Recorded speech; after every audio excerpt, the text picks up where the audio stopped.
Hello, everyone, and welcome back to another session on polity and constitution. I hope I'm audible as well as visible.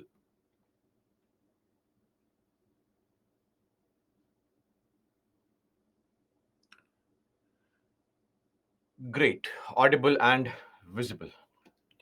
Well, let's wait, others will join, and then we'll begin our discussion for the day.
Okay, let's begin our discussion with a quick recap first. And then we'll continue with the discussion for the day. So, in the previous class, that is on Friday, we had taken up for discussion the topic emergency. We discussed Article 358, 359. We also discussed very important elements of difference between these two articles. Then the landmark ADM Jabalpur case was discussed, right?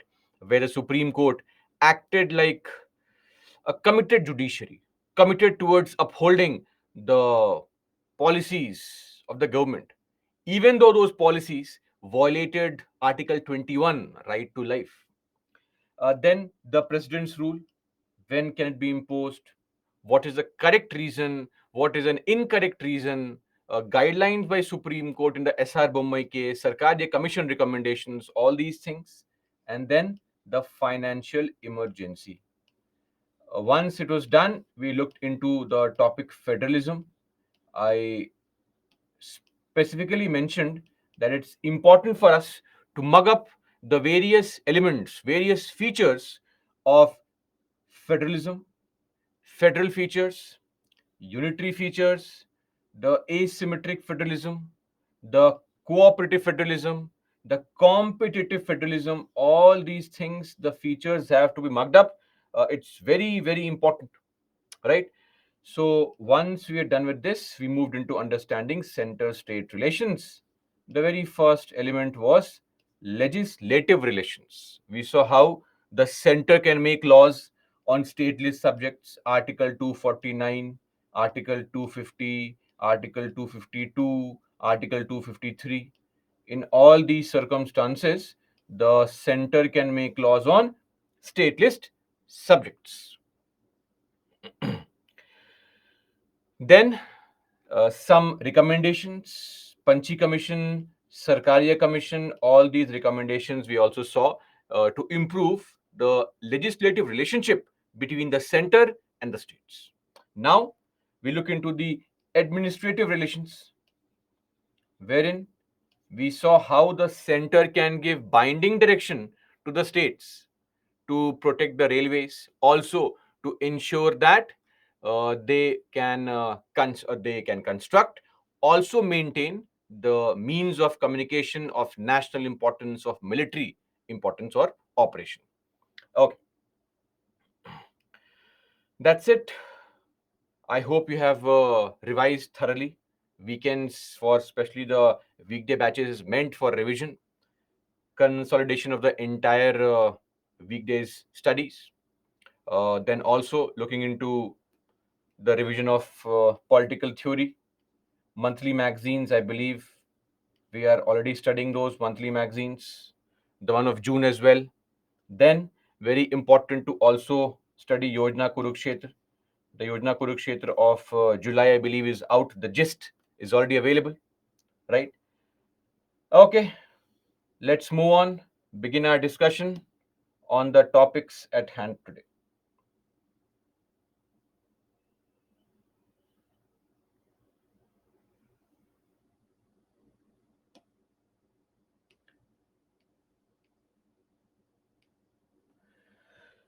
Okay, first up, of course, we begin our discussion with questions for the day.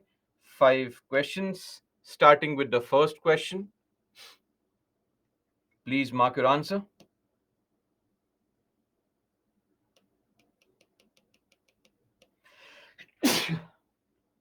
Excuse me.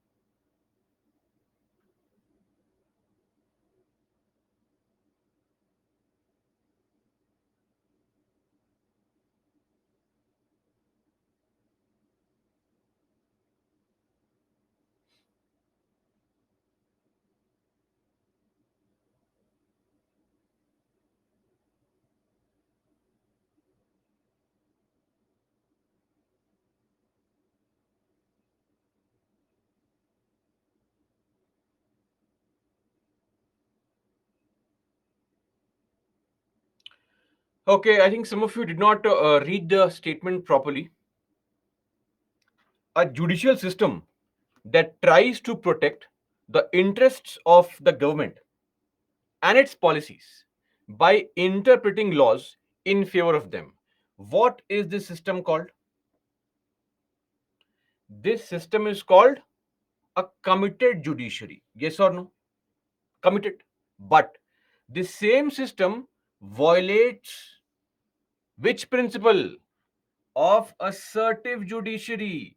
The question does not ask you to define committed. It says this principle violates what? If a judiciary becomes committed, what does it not become? It does not become assertive. If you are not good, what do you become? Bad. Or if you are bad, what do you not become? Good. That's how the statement was framed. So, the right answer is assertive judiciary, because when you have a committed judiciary, it violates assertive judiciary.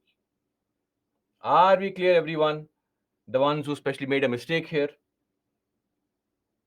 Okay. Moving on to the next question.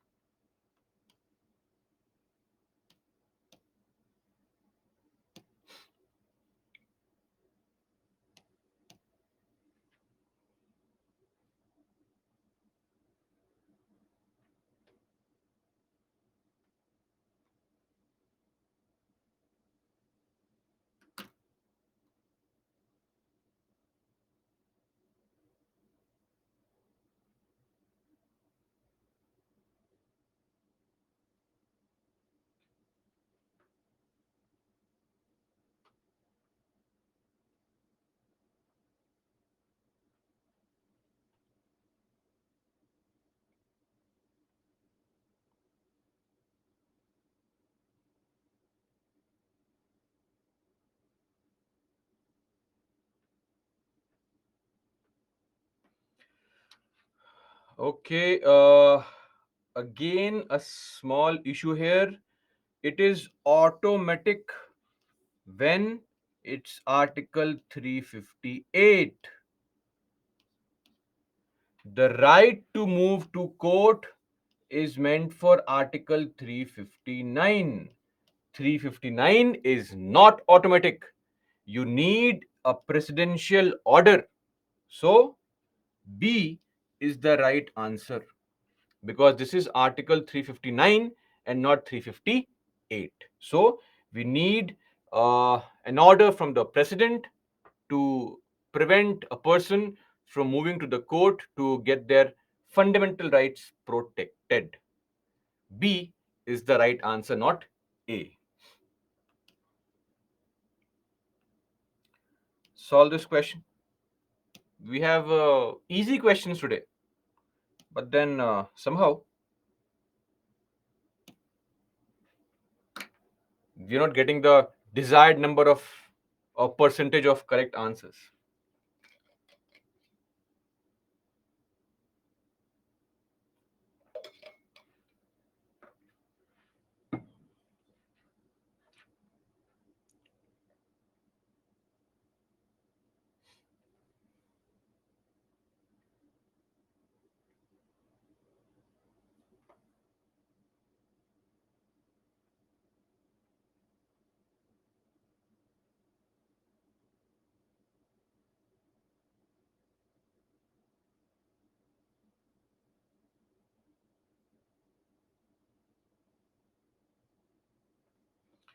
Okay, great. This was easy again. Some of you have marked B as the answer. This is meant for president's rule, right? Not national emergency. A national emergency continues for 6 months, and then it requires approval and can be extended for an indefinite period. A is the right answer, not B. Okay, moving on to the next question. Question number 4.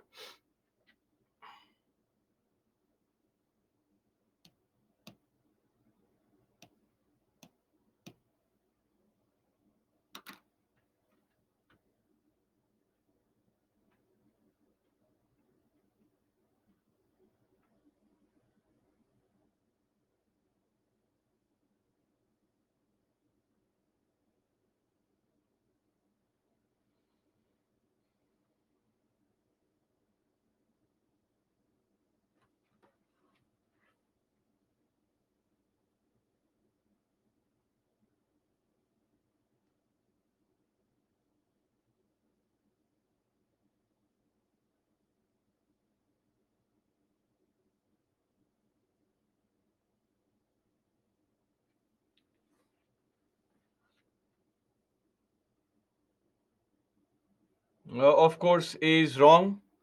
So, in which of the following conditions can the parliament not legislate? House of people. No, no. It is a council of states. The Raj Sabha, authorizing by two-thirds of the people present and voting. Right? So A is the right answer. In all these cases, the parliament can legislate on matters of state list. And last question for the day.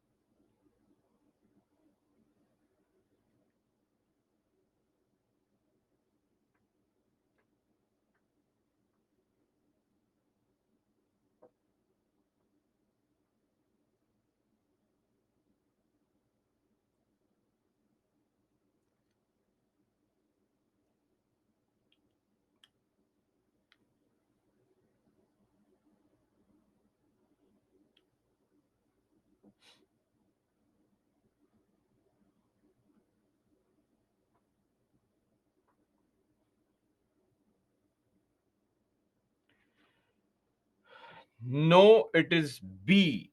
The chairperson of municipalities, their election is decided by the state legislature. That is why in some states they are directly elected by the people, and in some other states they are elected by the members, the ward members from amongst themselves. Why can or how can both the things happen? Because the state legislature by law decides how will the chairpersons of municipalities be elected. This would be correct in case of the district panchayat and the intermediate panchayat. Okay, so B is the right answer. That's it. We are done with the questions for the day. Moving on to center state relations. Of course, let's show the leaderboard. Quite a few of you got all five correct. Oh, 14 people. I think that's, I think, the highest in the past few days. Kirtana, Himanshu, Pragya, Janvi, Neeraj, Architas, Lucky, Rishabh, Preksh, Shreyank, Vikram, SL, Hilo, Ankush, and Gauri. Then we have other people who got four correct. Siddharth, Pooja, Ilyas, Fani, Aishwarya, Khushi, and Bhavan, and other people must have gotten four correct. Great. Would have gotten all five correct if I reached the class on time. So the class is coming to your doorsteps, right? No need to travel as well now. So it's very important to be in class on time. Anyway, okay, let's begin now. Back to our discussion at hand. Administrative relations. We discussed a couple of points in the previous class. Now, some more points. How can the center give binding administrative directions? Direction to the state government to perform some functions. These three articles are important. Please remember these three articles. First up is Article 339, Clause 2. Now, the central government can give binding directions to the states to do what? To create, draw, and execute, implement, to create and implement schemes. Schemes which will be very essential, very important for the welfare of the scheduled tribes in the state.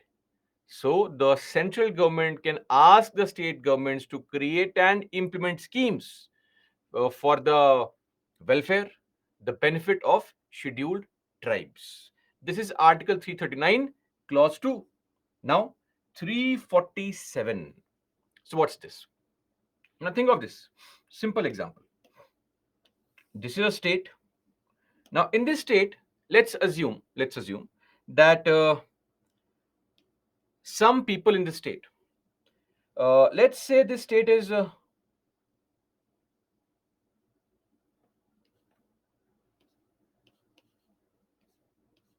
Tamil Nadu. Let's assume the state is Tamil Nadu, and in this state, the official language of the state is what? The official language of the state is Tamil, meaning in governance as well, Tamil is being used. Now, in this state, if a group of people living in some area, they become great fans of the South Korean cringeworthy rom-coms. Maybe. Now, these people, day in, day out, watch those South Korean movies, those romantic movies, go crazy.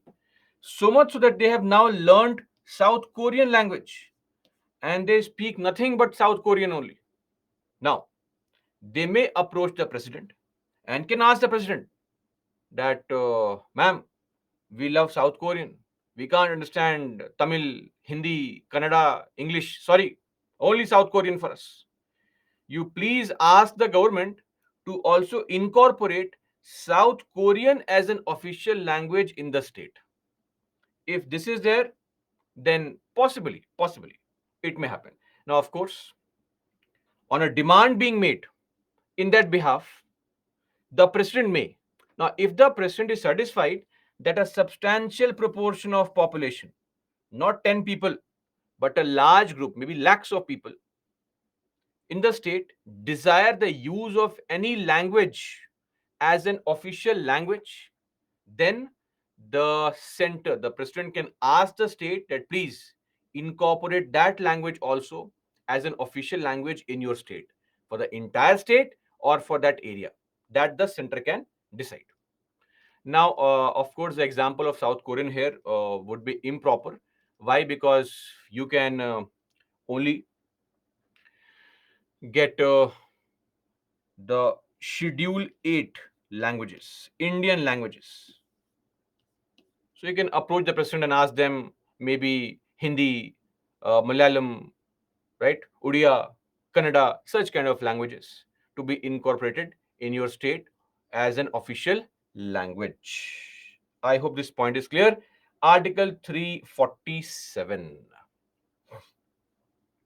Lastly, 350 capital A.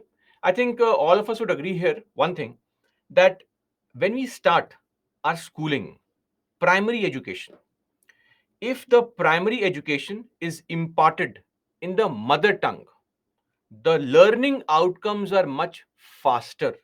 Kids learn better. That's the logic here. Now, it shall be the endeavor.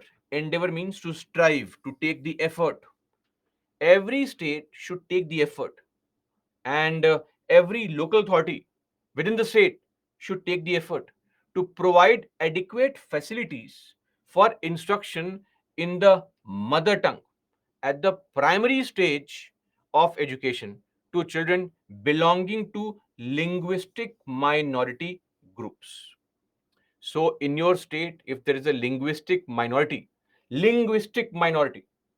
language, if in your state there is a small group which speaks a language which is distinct from the larger group, then the state should try to ensure that the kids from that language are imparted education in their mother tongue, at least at the primary stage. And in this regard, the center, the president, can also give binding directions to the states. Okay. This is Article 350A, examples of how the center can give binding administrative orders to the state governments. And then what are the issues in such relationship? Very simple. First up is the abuse of Article 356. What is 356?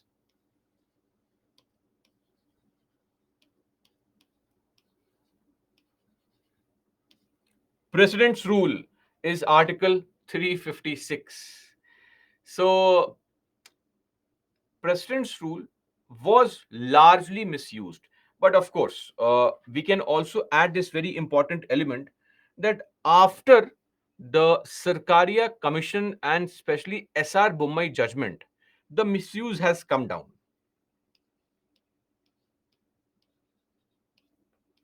After SR Bommai 1994, misuse has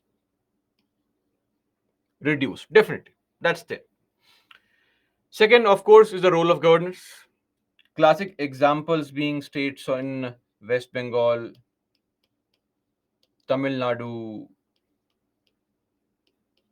Kerala. In fact, in all those states where the ruling party at center is different from the ruling party in the state, you will find that the role of governors comes under debate, deliberation, discussion because of some issue being raised. So, this is largely because of due to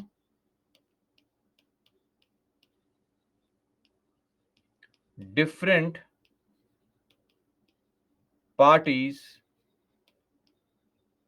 ruling at the center and the state.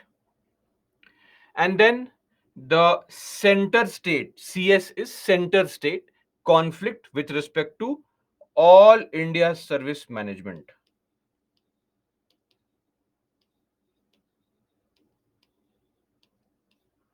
All India services, their management. So the idea being that the central government knows very well that they have hired a group of people who ultimately owe allegiance towards the center. But state governments have a problem because of a concept of the triple accountability mechanism.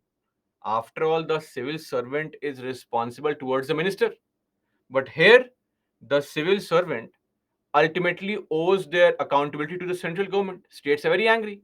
that you send all these IAS, IPS officers, we can't control them because if we control them, they run to center saying, "Center, please save us. State is harassing us."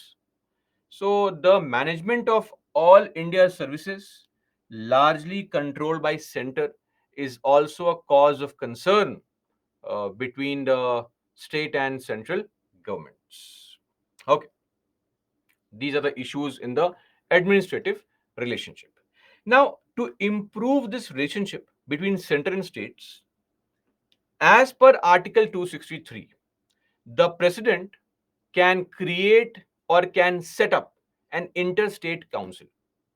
So, back in the chapter President, we were discussing this topic. We had seen this also, that the president can create an interstate council. Yes, in 1990, the president finally did create an interstate council. This was done on the on the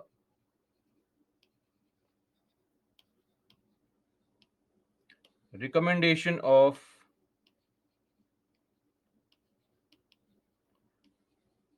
Sarkaria Commission, and an interstate council, ISC, was set up. This body comprised of the Prime Minister, the CMs of all the states, six union ministers, including the Home Minister, and also administrators of all the UTs involved in the country, the 8 UTs. This is a very big body, a very large body comprising of 35-40 people, right? Now, this body is largely non functional, defunct. Defunct means non functional. You know, this body's mandate was to have annual meetings twice every year. But sadly, this body has met only 11 times since 1990. And the last meeting was in 2016. And before that, in the year 2006. So people have largely not met. There are two reasons for it. See, one reason is very simple. In your life as well, there are hundreds of people clearing UPSC every year. Yes or no? You have no such problem with them. You don't know them. Your problem starts when your neighbor clears UPSC, your friend clears UPSC, some relative clears UPSC. Then the harassment starts in the house, right? Then those comments come in the house. So we largely have problems uh, in and around us, not with somebody. If you are living in, say, Kerala, you have no issues with somebody from Nagaland clearing UPSC, but somebody in your district, in your colony, problem. So, what kind of issues will a Tamil Nadu government have with Assam government? No issue. Or what's the concern of Bihar government with, say, Karnataka? No problem. In general, no issues. States have largely most of their issues or concerns with their neighboring states. This was a problem, that this entire meeting comprised of all the states. All the states come, discuss their concerns. 90% states not interested in the concerns because they have nothing to worry. Also, one issue raised by some CMs, especially the CM of Tamil Nadu, was in one meeting.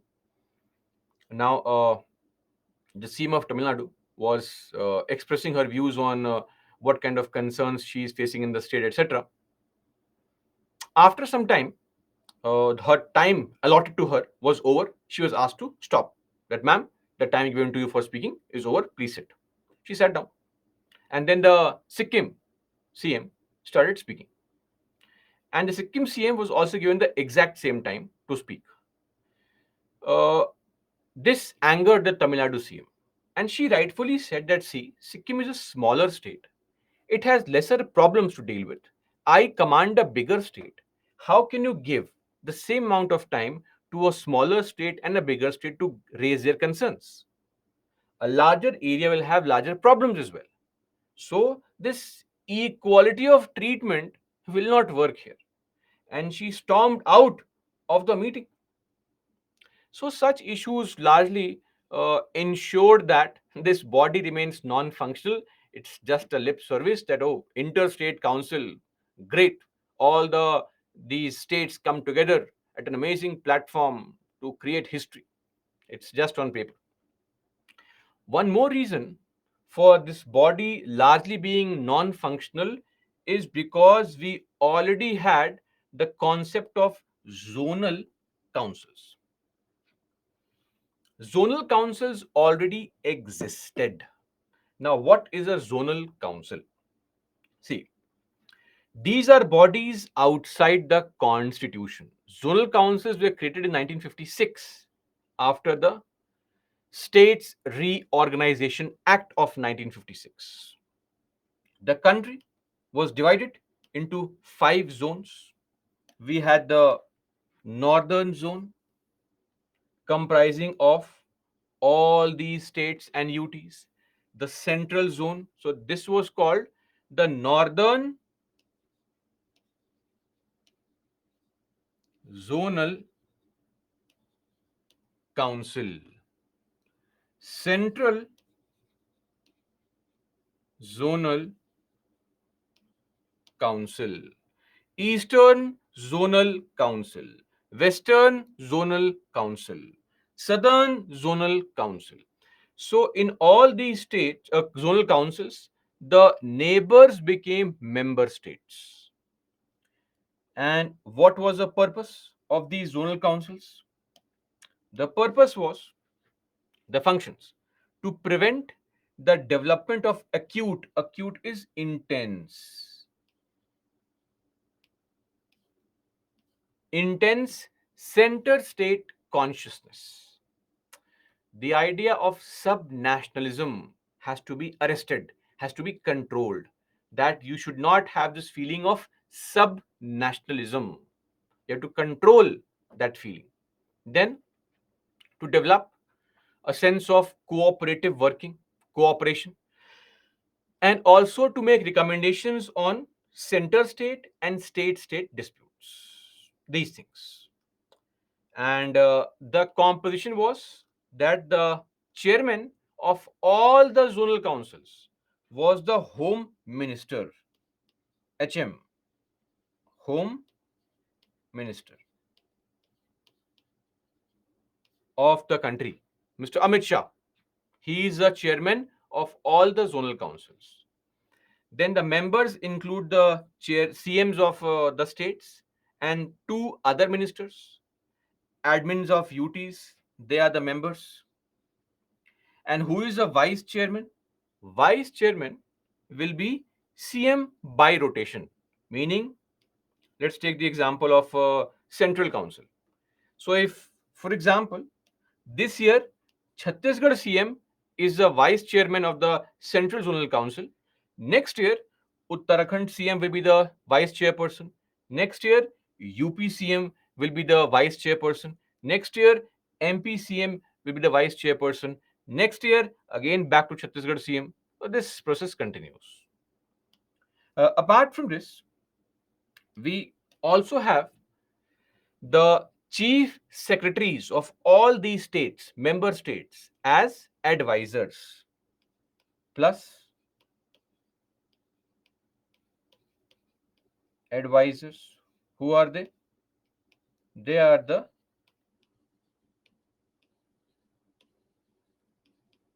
chief secretaries of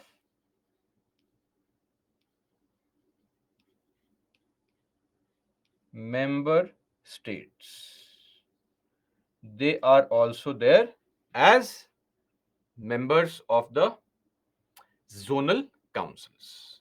Now, if you observe the zonal councils, one area remained. That was the northeastern part of the country. And that is why, to also create a council for the northeastern part, we passed a law, a separate law called Northeastern Council Act, NEC Act of 1971, which created this statutory advisory body for regional planning. Now, this Northeastern Council has 8 members, 7 sister states, and Sikkim. 8 members. In these states, since the governors have extra additional powers, so the members include the chief ministers as well as the governors of all these states. Here also, we have a chairperson. The chairperson is nominated by the president, but as a convention, as a custom, the home minister, just like for other councils, acts as the chairperson here also. This is the Northeastern Council. Okay, that's it. Now, moving on to some financial aspect of the relationship. When it comes to the financial relationship, very important to know what kind of limitations are there on the state's power to impose levy taxes. So there are some things that the states cannot do. For example, states cannot levy, impose tax on import export. It can't be done. So states cannot impose a tax on the import export, only center can. Number two, states cannot impose tax on interstate trade because we follow the concept borrowed from Australia, the freedom of trade and commerce across the country. Number three is Article 276. Do you remember this Article 276 by any chance? No? Which topic did you cover? 276. We covered this under municipalities, the professional tax. The maximum amount as of now is how much? 2500. This recommendation of the second ARC was to enhance this limit, and the 14th Finance Commission had said that please increase the limit to at least 12,000 per year. Way back, right? A few years back, we had studied this topic, so of course you would not remember now. So that's also a limit on the tax imposed by states. Then the immunity of instrumentality. In the chapter federalism, we understood this. What is this immunity of instrumentality? That the central government buildings will not be taxed by the states and the state government buildings will not be taxed by the center. So this primarily is the limitation on the states. And this being the limitation on the states. So the central government buildings will not be taxed by the states and vice versa.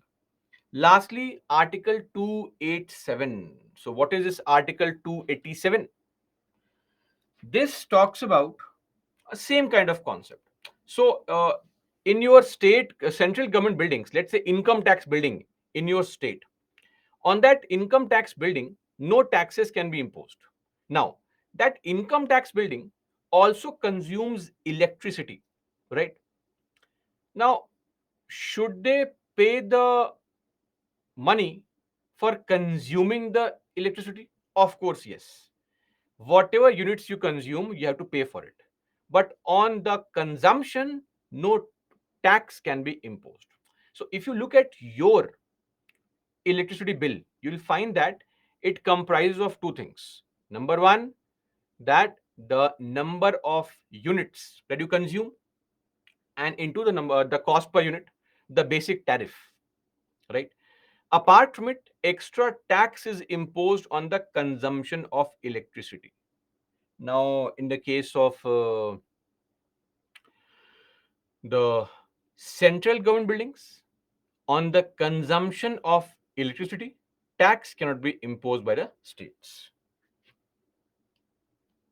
On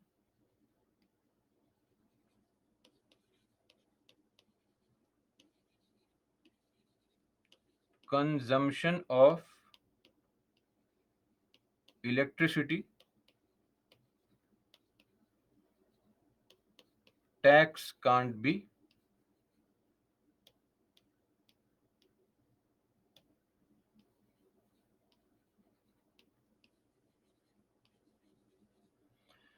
imposed. Basic tariff must be paid, but no additional tax can be imposed on that basic tariff. Limitations on the state's power to levy taxes. Okay. Then a very important body. You'll be studying the recommendation of this body in your economics classes. Though I have covered a small part of it under the chapter Panchayats and Municipalities because that was relevant for us for some fodder material for our answers. But what is this body called Finance Commission? Finance Commission is a constitutional body mentioned under Article 280. And this article says that the president, after every 5 years, will constitute a body called Finance Commission every 5 years. Now, what's the qualification of the members? Qualification will be to be decided by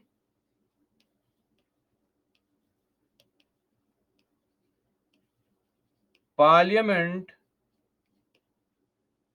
by law. So, Parliament by law is going to decide the what qualification. The Finance Commission Act of 1951 was passed, and now this body is a body which performs some very specific tasks. Anyway, this comprises of 5 people. The chairperson's qualification is that they should have knowledge of public affairs. Then 4 other people are members. One member should have knowledge of finance and accounts. The other member should have knowledge of economics. Then there is also one high court judge, either a sitting high court judge or a retired high court judge or somebody who is qualified to be a high court judge.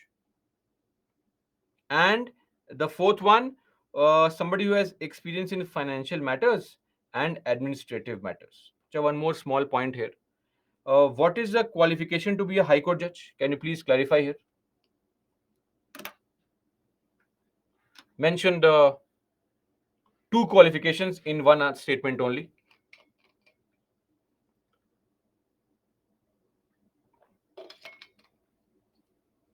Same as Supreme Court judge. The qualification. Don't write citizen and all. Indian citizen 35 years. Amazing. There are, okay, some of you have mentioned it. Some of you are paying attention what I'm saying. I said 2 qualifications mentioned in that same statement. 65 max. Reading some answers. Amazing. Such motivation for the teacher also. The 2 qualifications are, number one, as some of you rightly pointed out, 10 years as a judicial officer in the country and 10 years as an advocate in the High Court. So all other qualifications you are mentioning are incorrect. Somebody is saying 35 years of age, 7 years. So enough. That's okay. I have said the answer. Don't write now. It's too late. Sachin tries to be funny, says must be human. Humor in the examination also. In the main examination, if you reach right there also, must be human being. Okay. Now, coming to the functions of Finance Commission. So, what are the functions of Finance Commission? It shall be the duty of the commission, duty to make recommendations. So, Finance Commission gives recommendations, not some binding orders. Of course, You cannot give binding orders to a sovereign government. That's not possible. So gives recommendations. Gives recommendations of what kind? Two things. Of the total tax collected, the net tax collected, how much money should be kept with the center and how much should be devolved, sent to the states. The distribution of funds between the union and the states. Union and how much money to be given to the states. State 1, state 2, state 3. So this kind of devolution, which is called vertical devolution. Vertical devolution between the center and the states. The distribution between the union and the states, which is referred to as vertical devolution.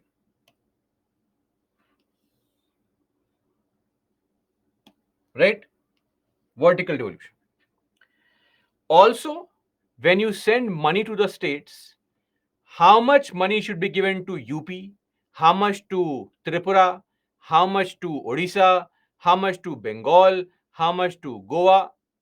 Horizontal allocation, right? Meaning the allocation between the states, something like this. How much money to be given to each state, which is what we refer to as what? Horizontal devolution.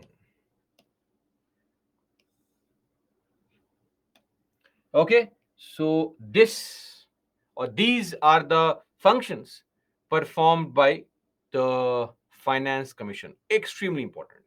Beyond that, what can be the logic, the criteria for the center to give some free funds to the states? That free fund refers to grants in aid.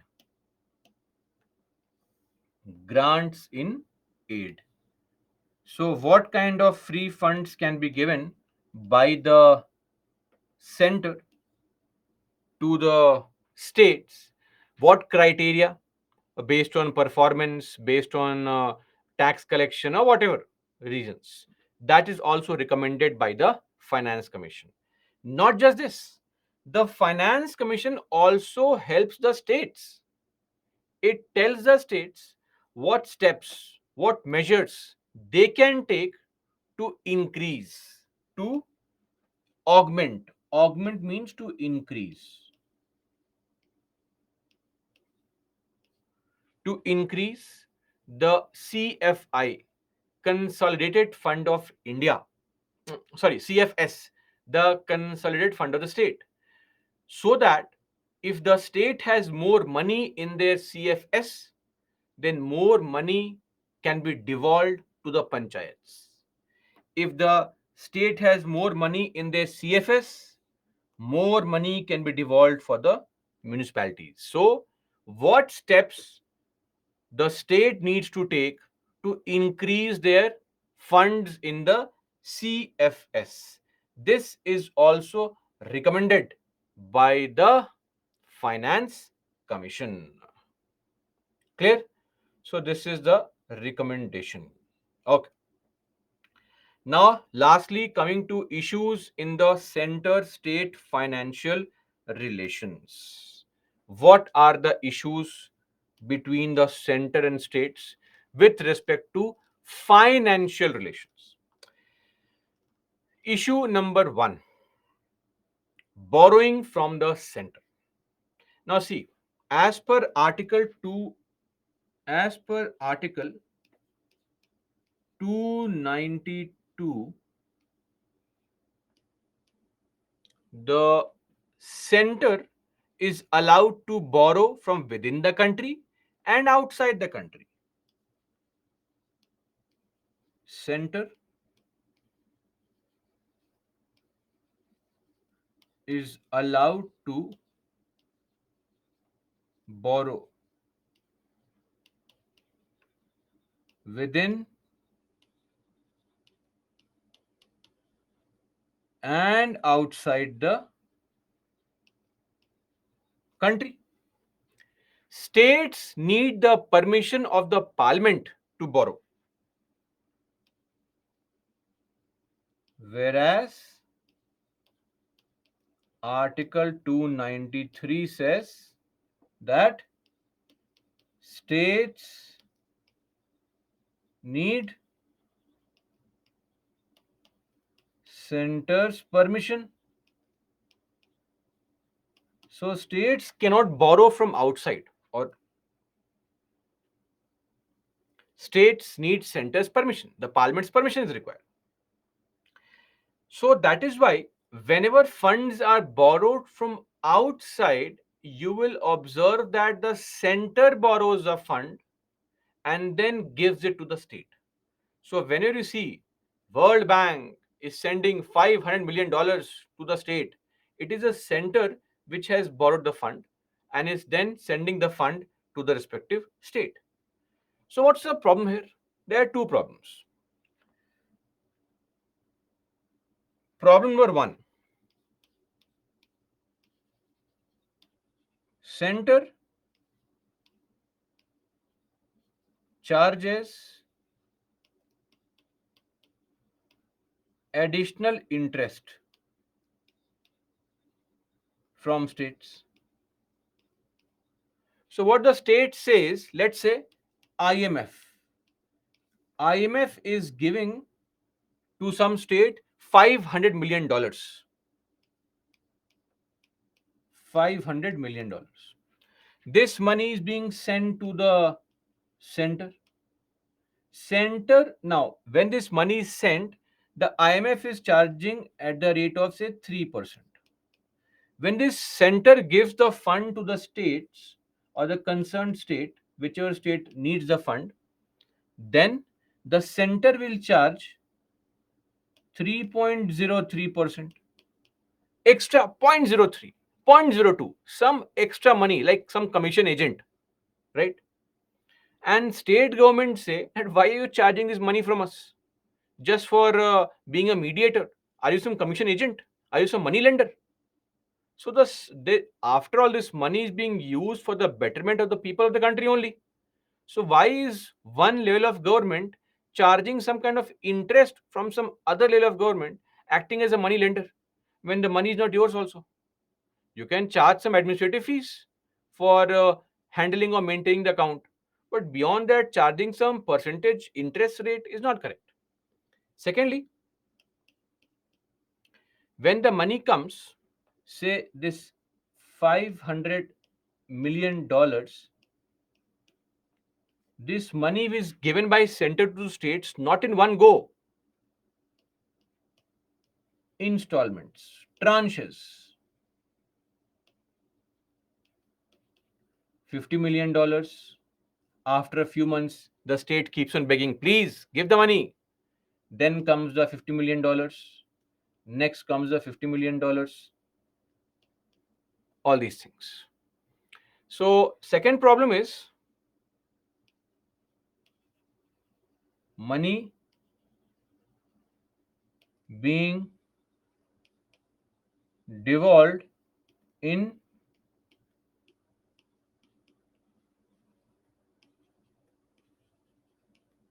installments.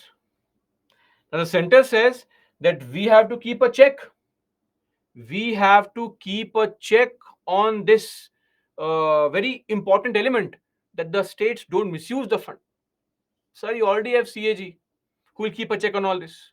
The states have their own committees. How many checks do you want? And who keeps a check on you? And despite all this, corruption does take place. Then what is the check all about? Just a tool to harass the states. I'll send funds when the election is near to show that, see, I am sending funds. Most funds are sent uh, which are in accordance with some already decided principle.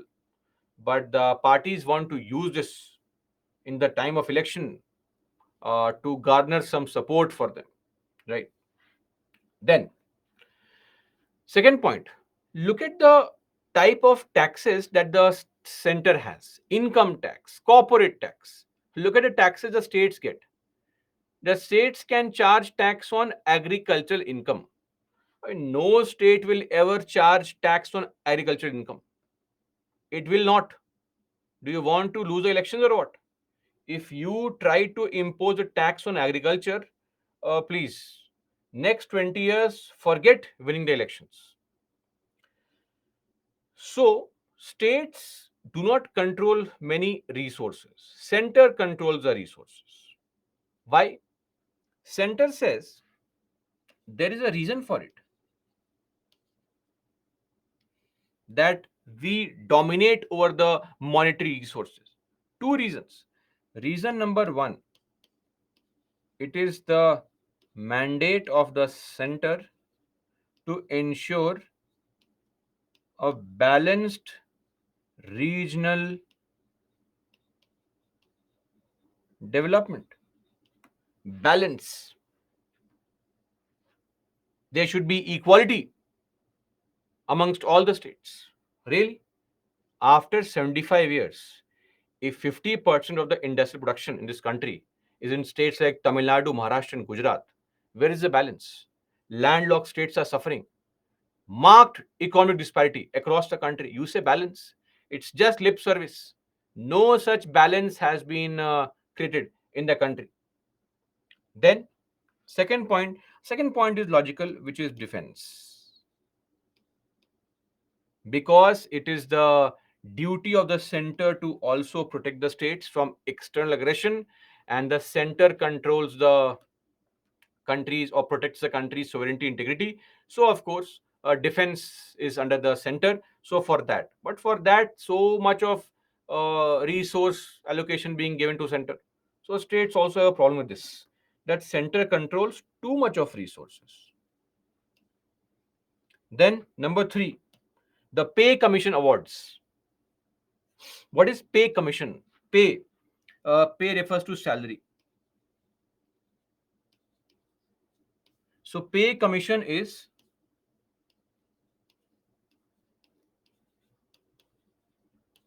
revision of salary. The commission set up to revise the salary of our employees. Now, for the government employees, central government employees, the pay commissions, the commission to revise the salary is set up every 10 years. For the PSUs, it is set up every 5 years.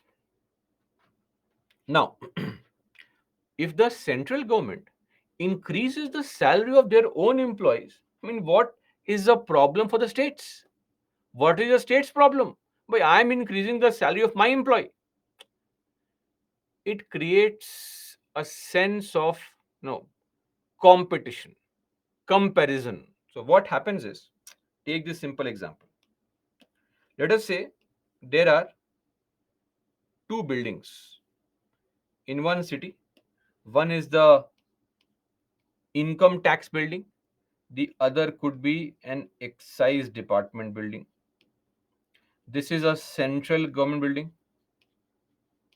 This is a state government building.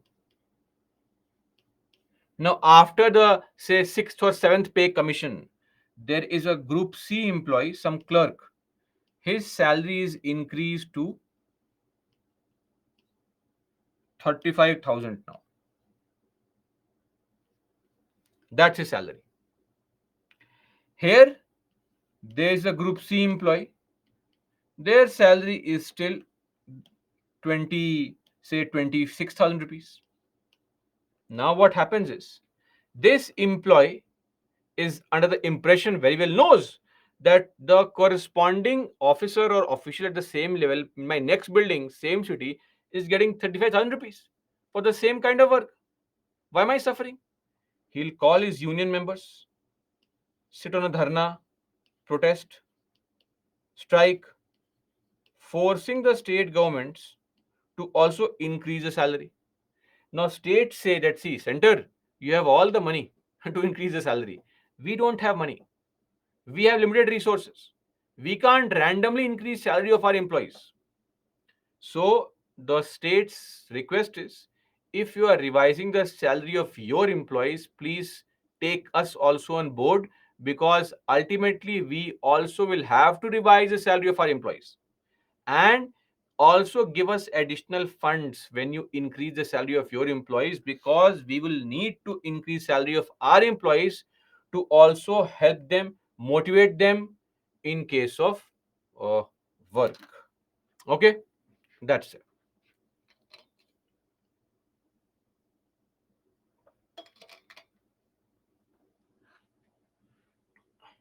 Now,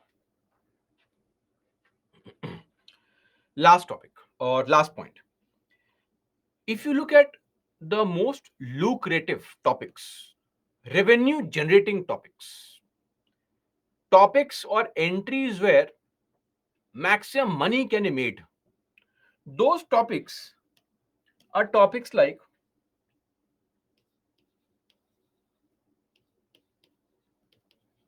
industries, collecting tax, topics like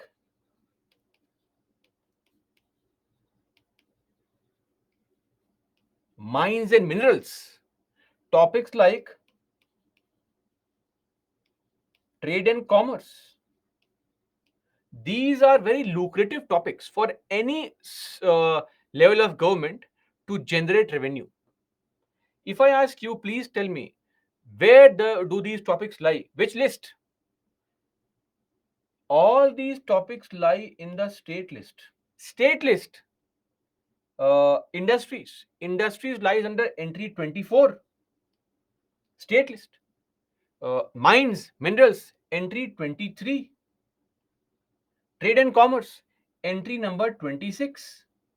But the situation is that for every such topic, there is a corresponding entry in the union list also, which says that the parliament can make laws on industries if it is urgent in national interest. Like, say, entry number 7, entry 52. This is for the union list. Or industries, sorry, mines and minerals, entry number 53, entry 54, entry 55, 53 to 55. Union list, same thing. The center can regulate if it is urgent in national interest. And if you make such loose words, it will always be urgent in national interest. That's why center has completely monopolized and dominated all these topics. Same goes for trade and commerce. Trade and commerce as a topic is mentioned under concurrent list, entry number 33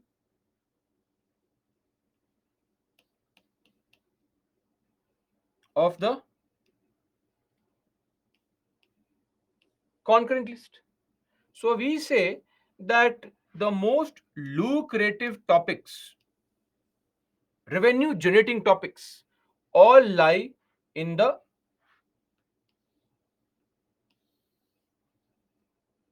state list. But the center has practically monopolized all those topics because there exists a corresponding entry in the union list which the center misuses. Right? Lucrative is an English word which means something enticing. Lubhavna is lucrative. All the topics which are revenue generating topics, which can result in large generation of revenue, is called lucrative as a topic. Okay, that's it.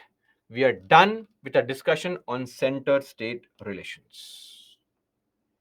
In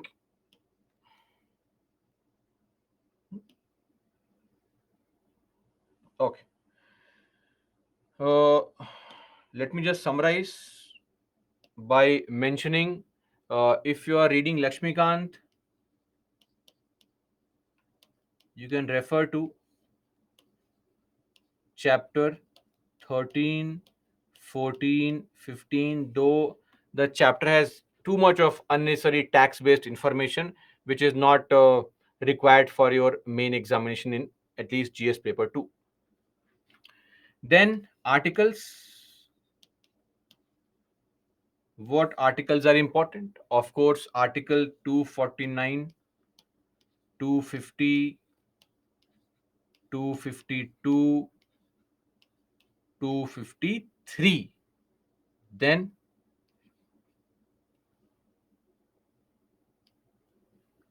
347, 350A, 339, clause 2, 263, then 280, the Finance Commission. Important.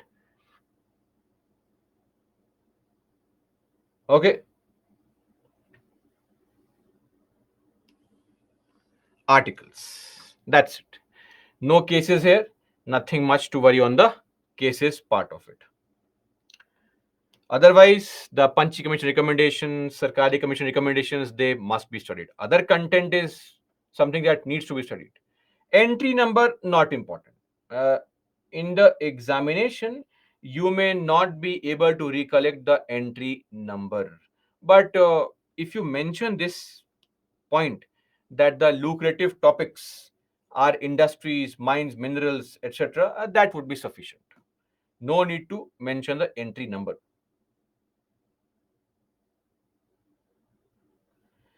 If in the exam we get a question in which list these subjects are, do you think UPSC is crazy that they'll ask you a wrong question?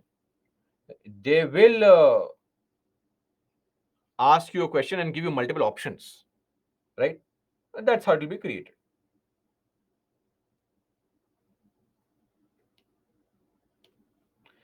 Now,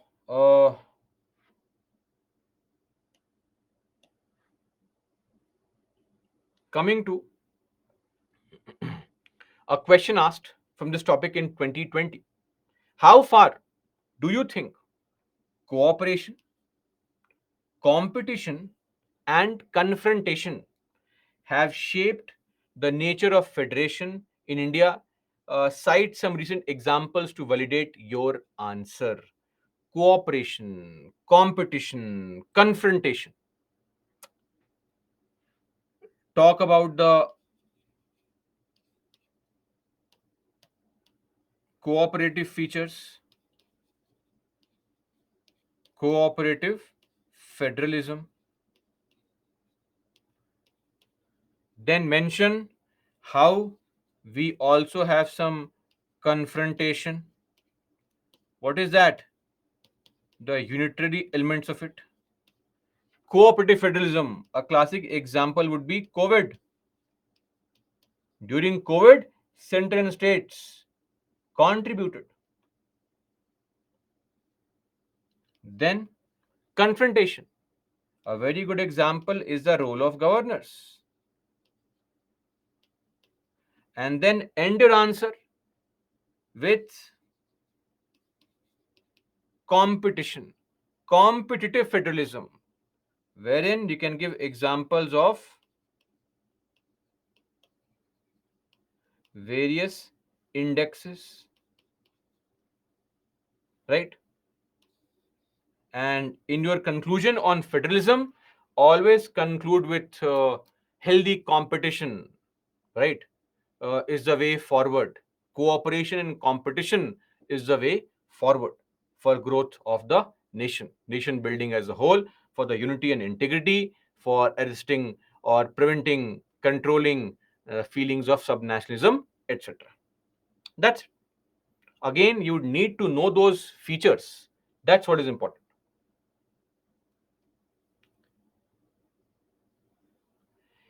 Yes, Vikram, that can be quoted. Gauri, not every recommendation is important. By far, Uh, the book Lakshmikant for the center state relations has made it very complicated. Questions are not asked in that format. That is why it's important to know what kind of questions are being asked. PYQs. Don't start mugging up information. Firstly, look at the previous year questions. That is going to narrow down what you need to study. Okay. Yes, Kishan, how far do you think? Of course, your opinion matters. That's what you have to mention. That's why I gave the example of COVID. In the case of COVID, there was a lot of cooperation, largely successful. However, there's some confrontation because of this. So all these things are there. You can also mention how to avoid confrontation. We have set up commissions for center and state relations, like the Panchi Commission, the Sarkaria Commission. All these things are there.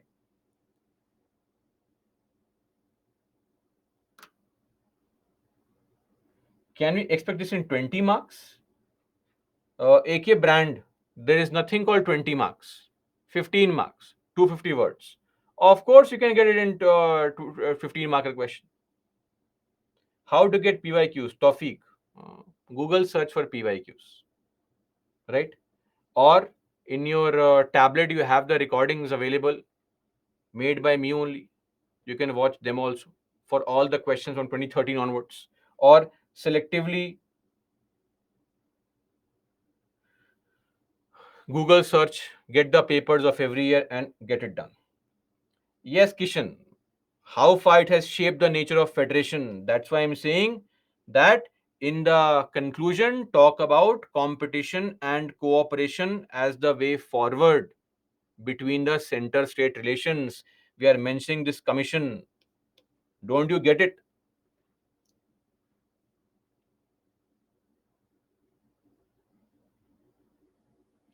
Removal of power under Article 370, can it be an example for cooperative federalism? Not really, or that will not be a good example. These are issues of confrontation, right? Where the any state's power being taken away will never be seen nicely by the state. Whether it is right or wrong, the state sees it negatively. So it is more appropriate to avoid this kind of statement, especially because it's controversial. Okay.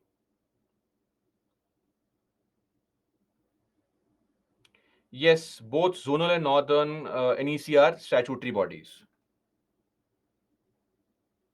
Janvi, we don't have to explain all the features. Write the features, and not all the features. Some of them in 150 words. S. Shiva, not really, not required. Sixth edition is okay. Yes, Suhasini, absolutely correct. That can be considered as a very good tool of cooperation. Definitely. Madhur, some copying the answer of others won't help. Then write your own answer. Who is telling you to copy somebody else's answer? And how can you copy somebody else's answer? Nobody knows what question will be asked in the examination. So eventually you have to write in your own words in the examination. Yes, Pratima, cooperation. Various schemes and programs being implemented are examples of cooperation. The more you can think of, the better it is.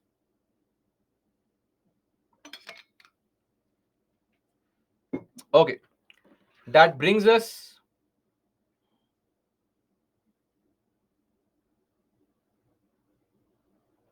No question. I mean, it depends what you have misinterpreted.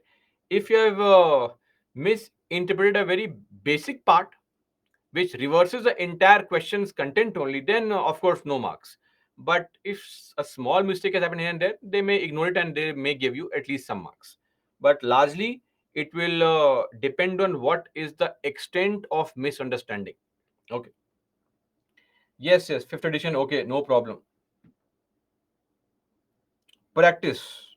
Tawfiq, practice. That's it. Now we are done with the PubAd side of our events. We'll move on to fundamental rights now. Part 3 of the Indian Constitution talks about fundamental rights. Articles 12 to 35. Normally, I always tell you which articles are important in the topic. Here, I will not be telling you which articles are important. Why? Because all the articles are important. You have to know the content, the crux of every article from 12 to 35. Are you able to understand this?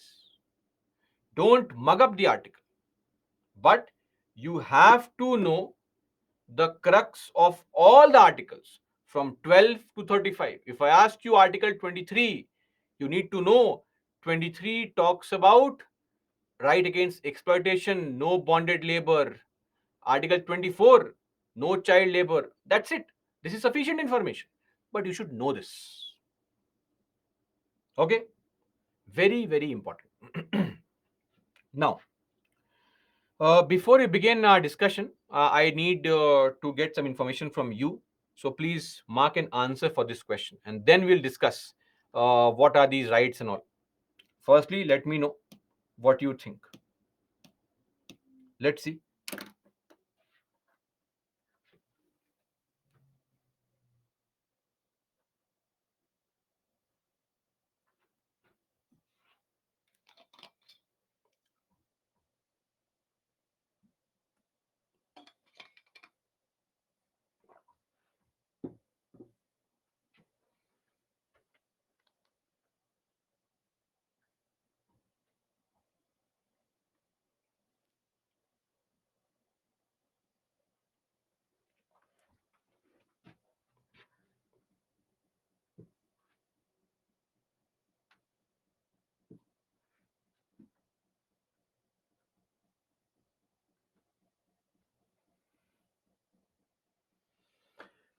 Okay.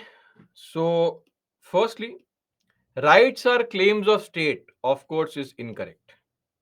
Rights are privileges of a few citizens against the many. Why a few only is wrong. The bigger question here is, are rights some kind of privilege or are they claims? Claims. Entitlement. Privilege. What is privilege? Some kind of benefit given to you. Rights are not some benefits given to us. Rights are our entitlements, our claims. Privilege is a very weak word, right? Always remember, rights are the claims of the people against the state, not some benefit devolved to the people based on the goodwill of the state. If the state is in a happy mood, the government is very happy, they say, okay, enjoy some rights. No, no, no. Whether you like it or not, these rights that we enjoy are are entitlements. We deserve these, we need these. We don't depend on your good mood, right? Also, rights may not be always incorporated in the constitution. Sometimes some rights are available which are not mentioned in the law books also. Sometimes some rights are available which are natural rights which don't need any mention in any book. They're already and always available. Okay. Now, armed with this basic information, let's move towards understanding what are these rights. Firstly, a basic classification for you to understand. In general, we have various types of rights.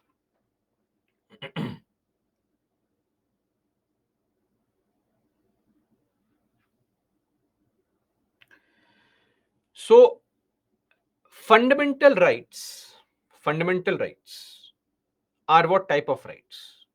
Before that, we should know that world over, there is a concept of something called natural rights. Rights which are available to every individual naturally. Right to move, right to breathe, right to live. This was already available. Slowly and steadily, we started making laws to provide for rights of people. We call them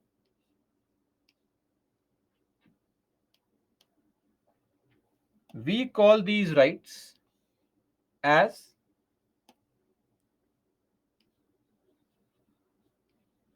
legal or statutory rights. Legal rights or statutory rights. Rights which are given to us by some law. For example, RPA 1951 is a law.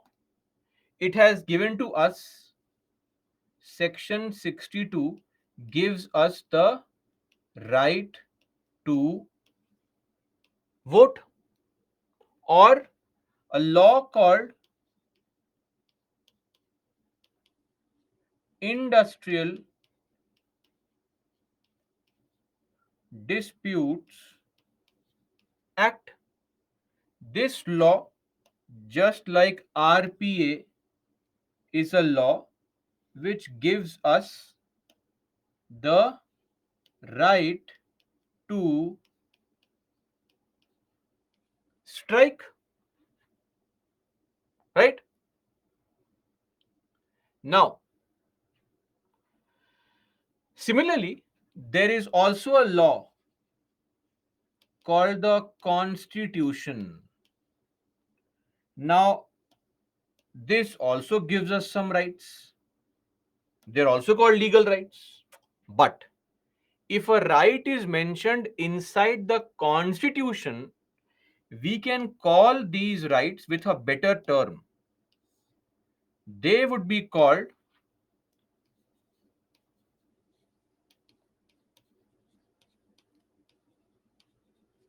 constitutional rights. You can also call them legal. You can also call them statutory. That is correct. But a better word is calling it a constitutional right. A very good example could be right to property, which is mentioned under Article 300 capital A. But in the Constitution, there is a specific part which is called Part 3. This Part 3 contains some rights which are called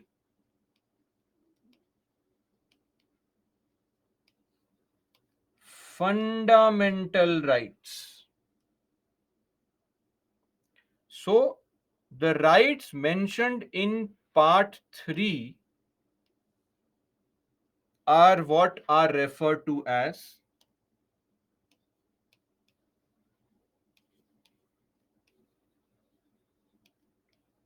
fundamental rights. They can also be called constitutional. They can also be called statutory. They are a better way to call it, refer to it, is a fundamental right. So the diagram could look somewhat like this.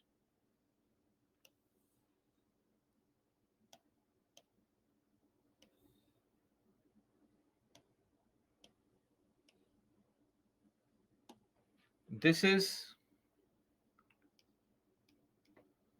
fundamental right.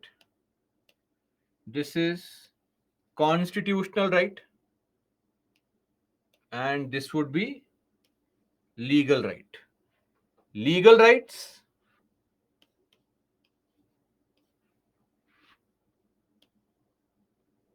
here constitutional right, and here fundamental rights. Are you clear? And every such right which is available to human beings in general is called a natural right. Are we clear on this? So please now don't make a mistake.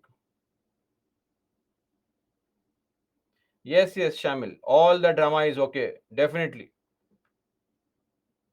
Yes, Anjali, that's also correct. Okay. Now let's move on to understand one very important element. The element is, why are we calling? Why are we calling these rights? Uh, Guys, let me clarify. I hope you are paying attention to what I'm saying again and again. Even before these laws were made, advent of mankind, right? So I believe in the theory of evolution. I'm not sure about you. So even before all these things, the structure of society came into picture, the first Homo sapiens, or even before that, the apes, they had some right to move here and there, the choice, right to practice any religion, right to breathe, right to kill anybody. Those things were there. Of course, not killing. These are called natural rights, which naturally come to an individual. By the virtue of you being born, you naturally get some rights. Slowly and steadily, with the advent of society, the structure being set up, the mankind coming up, the humankind coming up, we started making some laws to give proper place to some of those natural rights and removing some of those things. Like now, right to live, right to practice your religion, right to move here and there. So we tried to protect some of those rights through some laws, making them legal rights. Are we clear? Not all naturally available rights are available to us now because we are a part of a society. So maybe 10,000 years ago, it was a natural right, go and kill anybody. Now it is not possible. So some of these rights that people enjoy, used to enjoy, are given the protection of a law. So they are called legal rights. Natural right is a very loose term which is used. I hope now the difference has been understood. Everybody? All the three people who were asking this doubt. Okay. Yes. Great. Moving on now to a very big question. Why are we calling this part 3 as fundamental? Fundamental rights. Are other rights useless rights? Only these are fundamental? Of course not. These rights are fundamental because one logic that people say these rights are fundamental because they are very essential. The most essential rights for all round development, right? All round development. Meaning what? Your social development, your moral development, your ethical development, your cultural development, all round development. Some rights are very, very important for every person's overall development. We are calling them fundamental. But let me clarify, the real reason why we call them fundamental is because of this. These rights that are mentioned in part 3 of the Indian Constitution are called fundamental because they have been guaranteed, they have been protected by the fundamental law of the land. The Constitution protects these rights, right? The If these rights are violated, you can go directly to the topmost court of the country, the Supreme Court. It is mentioned in part 3 only that if these rights are violated, what steps can be taken. So the fundamental law of the land, what is that? The Constitution protects these rights. Hence, they are called fundamental. Are you clear? Now, one very important question is, uh, how can you call the Constitution as the fundamental law, the most basic law? I mean, there were laws even before the constitution came into picture.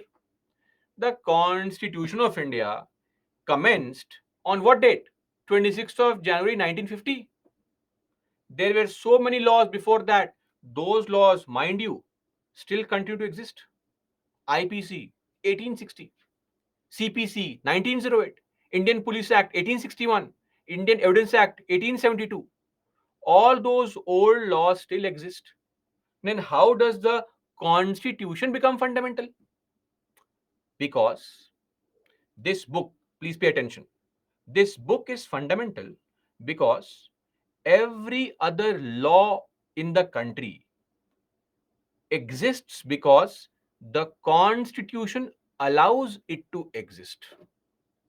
All laws derive authority from the constitution. From the constitution. This is actually mentioned under Article 372, that all the old laws, IPC, CPC, you want to continue? Come on, continue. I am telling you, and that is why you can continue. I, the Constitution, am allowing you to exist, and that's why you exist. So we say that all laws derive power, derive authority, derive authority from the constitution, and hence the constitution is called the fundamental law, not for any other no, some random created reason. This is a reason why it is called fundamental. Everything is a proper categorical logic behind it. Okay, anyway.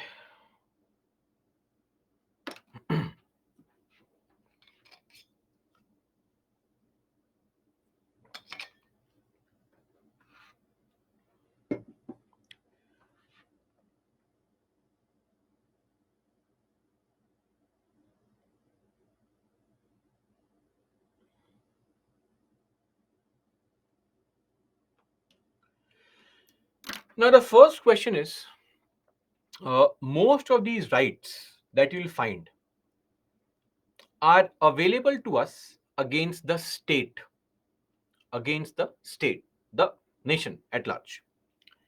But the point is, what is a state? In fact, before we discuss all these rights, couple of things have to be clarified. Number one, what is a state? If we say that the state will not discriminate, or if we say that the state provides for reservation, does it mean the reservation is there in state government jobs? Yes, of course. But for that also we need to know, what is a state government job? What is a state? So tomorrow you come to Byju's and say, I want to teach at Byju's. Reservation, please allow me. We can say sorry. Here, no reservation. The point here is, for that we need to know what exactly is the meaning of state. From or against whom can you claim all these rights, at least most of the rights. So Article 12 defines state, but this definition of state is only meant for part 3. Don't use it in other places. Only meant for part 3. Now, as far as Article 12 is concerned, it says that the state shall comprise of the parliament, the assembly, of course, the councils also, the government of India, government of state, local bodies like panchayats, like municipalities, and other authorities. What kind of phrase is this? Other authorities. Very vague, loose phrase. This caused concerns also. In fact, there is a classic case which took place in the Supreme Court. This case was the Ajay Hasia case.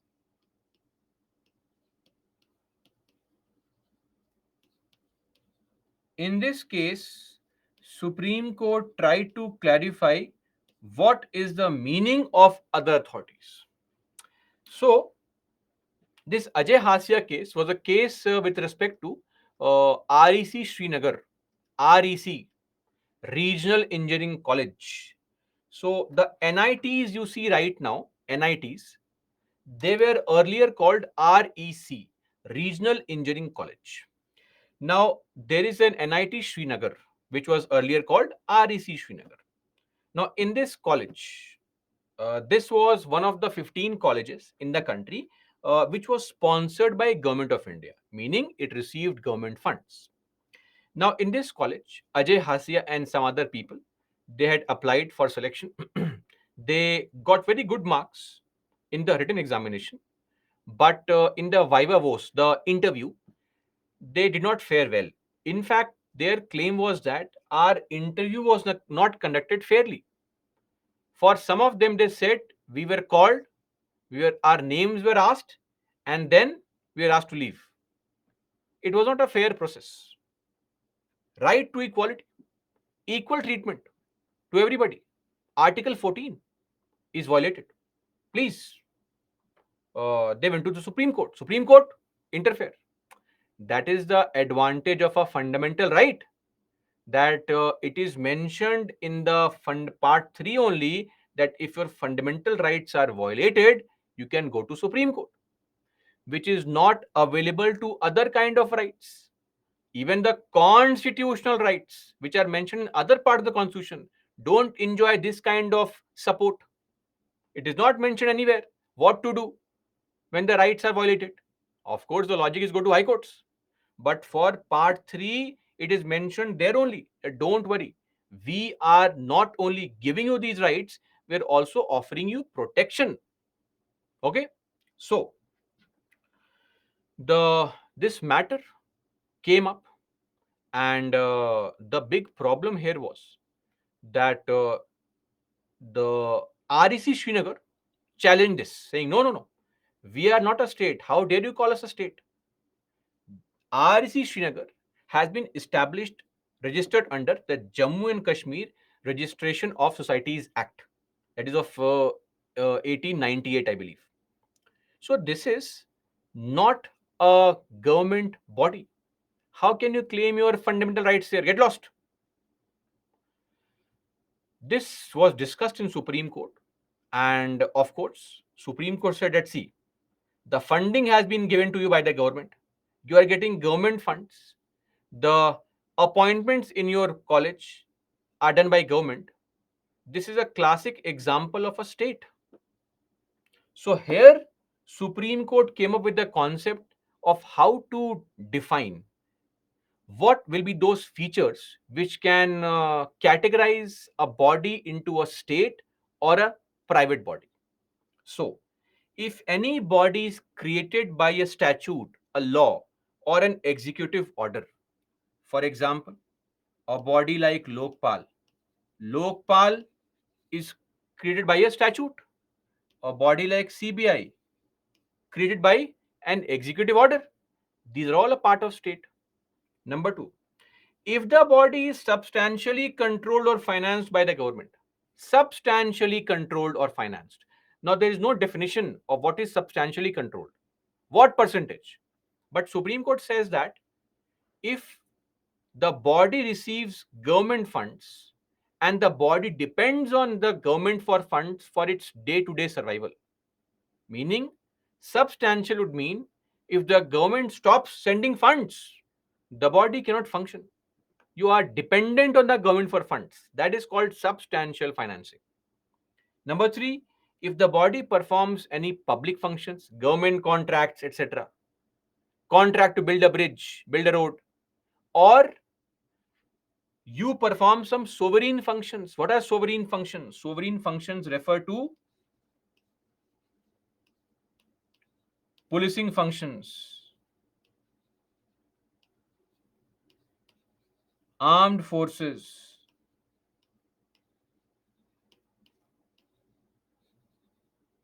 intelligence. Okay? And number four, if it enjoys government monopoly, if the government has given you a monopoly, for example, if today the government issues an order and says all coaching institutes of UPSC are closed, Byju's will be the only coaching institute.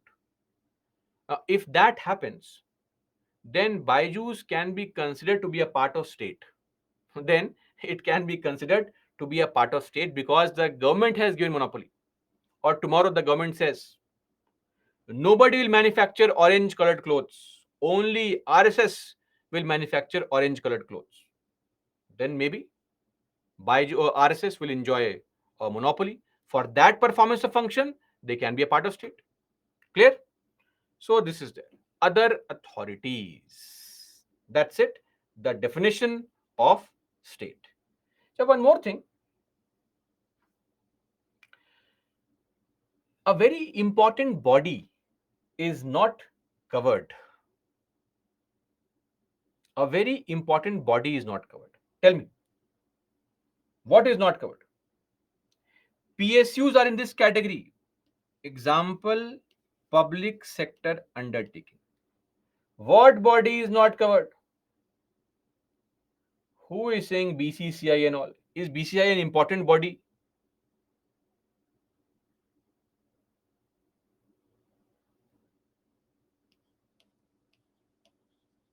Judiciary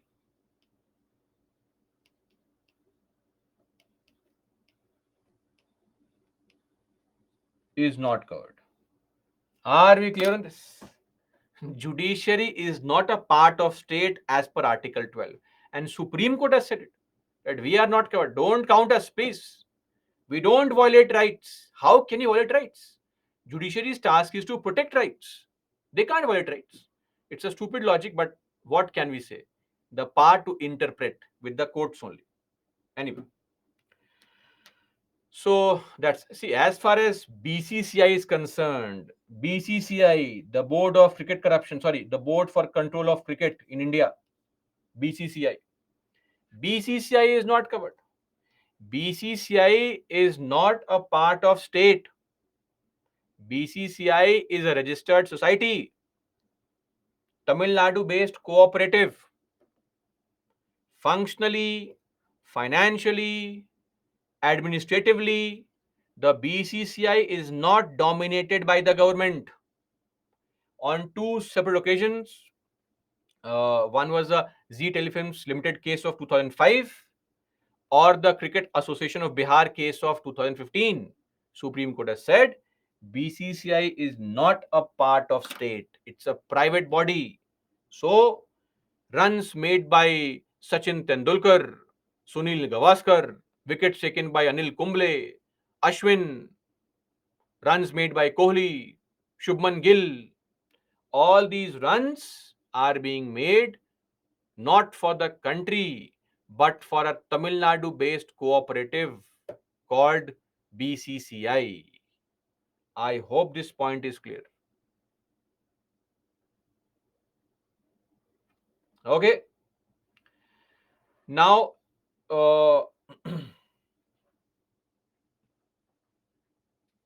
in reality, BCCI is controlled by the government via son of Home Minister. No, no, no.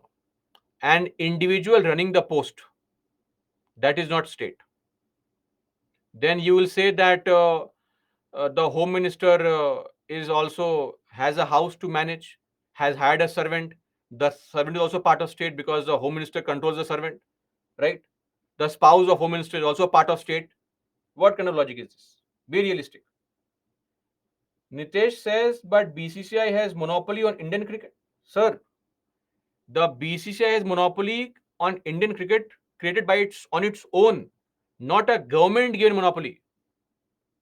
If today, let's assume, because of amazing quality of teachers like me at Byju's, no, like others at Byju's, if Byju's becomes a leading organization in the country, right, then will this monopoly of Byju's will be a monopoly gained by government? No, it's a monopoly based on performance.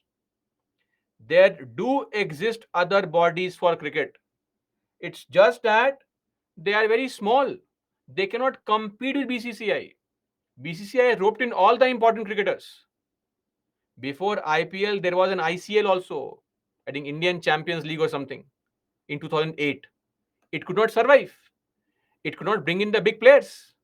So BCCI's monopoly has been created on its own, not some government given monopoly. I hope this point is clear. Okay. So that's it. Enough of BCCI. Any monopoly that the government gives is what is called a monopoly, not a monopoly based on your individual performance. Okay, that's it. We are done with Article 12. Now comes up again, before we discuss fundamental rights, we have to also look into a very important element. And what is that? Can we modify fundamental rights or not? No, we cannot.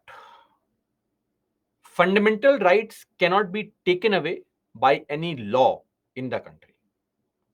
This is Article 13 of the Indian Constitution, which has two clauses.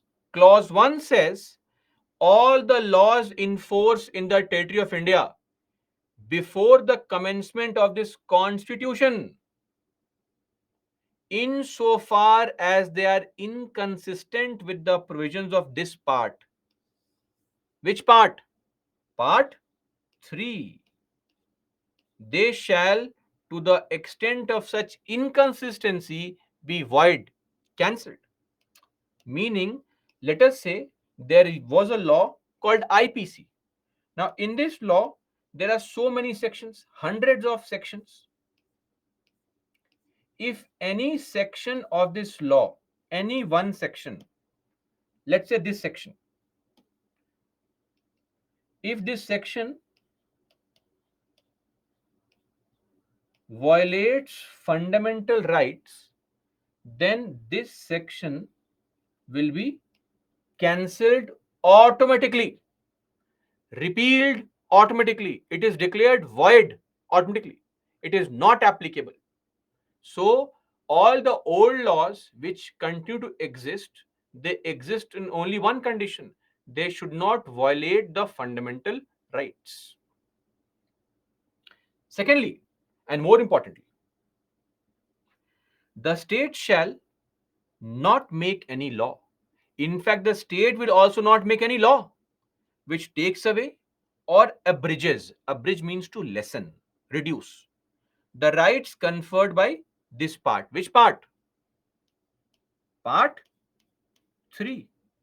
So, the state cannot make a law to take away or reduce your fundamental rights. And if you make any law which is in contravention of this clause, which is against this clause, then that particular law, to the extent of this contravention, this opposition, will be declared void. Sorry, you cannot make a law which violates any fundamental right. And to clarify, the definition of law is very clearly mentioned. Laws would mean ordinances also, orders also, bylaw also, rule also, regulation also, notification also, any custom also. Everything is a law. You can't do any such things. What are bylaws? Bylaws are made by panchayats, municipalities, bylaws. You cannot do any of these things. You cannot make a law to take away fundamental rights. Are you getting me? You cannot make a law to take away fundamental rights. Are we clear on this? Everybody, so far? Now, if you are so clear on this, please read this. This is a provision called Article 368. Do you remember? Article 368, amending the Indian Constitution. Article 360. Let's read it. Power of Parliament to amend the Constitution and the procedure. We know the procedure, that special majority is required. Nonsense. Ignore it. Let's read. notwithstanding anything in this constitution. What is notwithstanding? Notwithstanding means what? Means what? In spite of.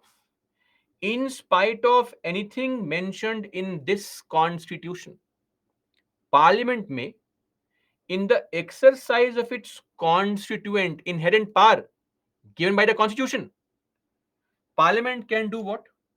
Parliament can amend by way of, look at these words, addition, variation, or repeal. So, Parliament can add, can vary, reduce something, can also remove any provision of this constitution. Any provision. But here Article 13 says you cannot make a law to remove fundamental rights. But Article 368 says no, no, forget what is mentioned. This, in spite of whatever is mentioned in the constitution, the parliament can amend, repeal, change anything in the constitution. Confusion. What to do? Can you amend rights or you can't amend rights? What's the problem here? This is a big problem. Both these articles contradict each other. One article says you can't make a law, the other article says no, we can amend anything. This is the confusion. Let's take a break. After a break, we'll meet and we'll solve this confusion and we'll try to find out what exactly is the current situation. How did we arrive at this conclusion to solve the confusion? Okay, break please. Be back at 8:05 and we'll continue our discussion further. Break please, guys.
Okay, let's continue.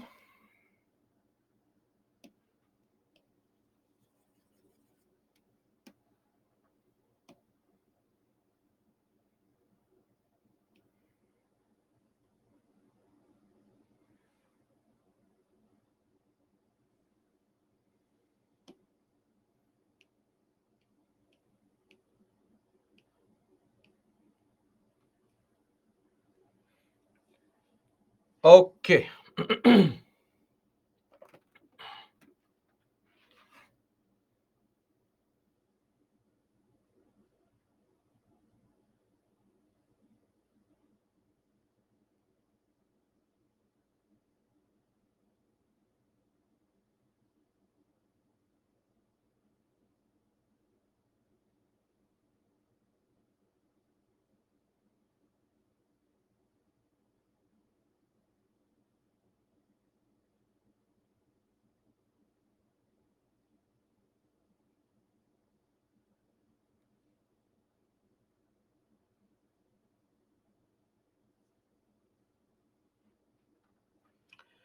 Now, as far as the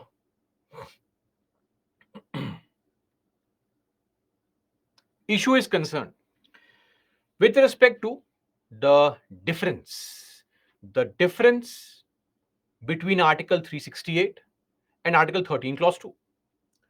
Now, this issue would not have come up so quickly if the government had not, uh, had plans to perform land reforms in our area. So what happened was, back in 1940s and 50s, we had realized one thing, that lot of the rich landlords, zamindars, owned huge tracts of land, vast tracts of land. And on this land, these people, they had no interest in agriculture. They lived in Calcutta, Dhaka, right? All these big areas. While their land was being given, or was given to the farmers who acted as tenants, who lived there for generations, but not as owners, as tenants, all these farmers. Government said, what are you going to do with all this land? So the government came up with a simple idea. It said, let's play Robin Hood. Take land from rich, give to poor. Simple. This is what the government did. Took land from rich and gave to poor. But a small problem, an impediment, an obstruction. What was that? That obstruction was Article 13, Clause 2. Because Article 13, Clause 2 says you cannot make a law to take away fundamental rights. And at that point of time, there used to exist a fundamental right called right to property, 19(1)(f). Every citizen has a right to acquire property, to hold property, to dispose property. You are directly violating a fundamental right through a law. Laws can't be made. The government was trapped. It came up with a simple, ingenious solution. It said, laws can't be made. Okay, what's a law? Laws can be ordinances, laws can be orders, laws can be bylaws made by panchayats, municipalities, laws can be rules, regulations. Okay, no problem. We are not making a law. We are going to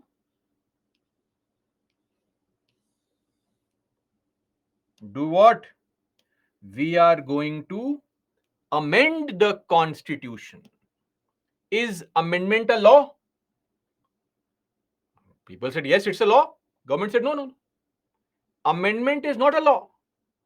Is amendment mentioned here? Is amendment mentioned anywhere here? No, right? It's not a law. So we are not making a law. Using Article 368, we are amending the constitution. The first ever Amendment Act of 1951 was passed to allow the states to take away land from rich and give to poor. This is what started this entire debate and discussion on whether the rights could be modified or not.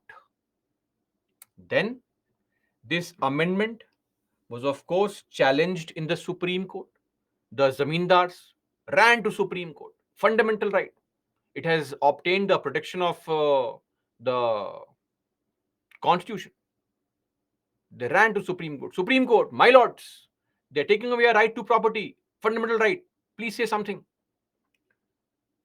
In this particular case, the Shankari Prasad case, Supreme Court said, no, no, no, no. The Parliament is right. Article 13, Clause 2 says, laws can't be made. The Parliament has not made a law. It has amended the Constitution. So, amendment is not a law. If amendment was a law, it would be mentioned in the definition of law.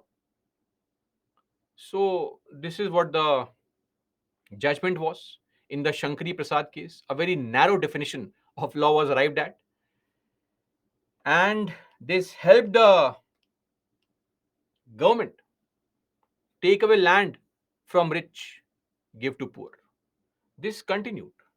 In fact, this judgment held sway for most parts where Supreme Court said that fundamental rights are amendable.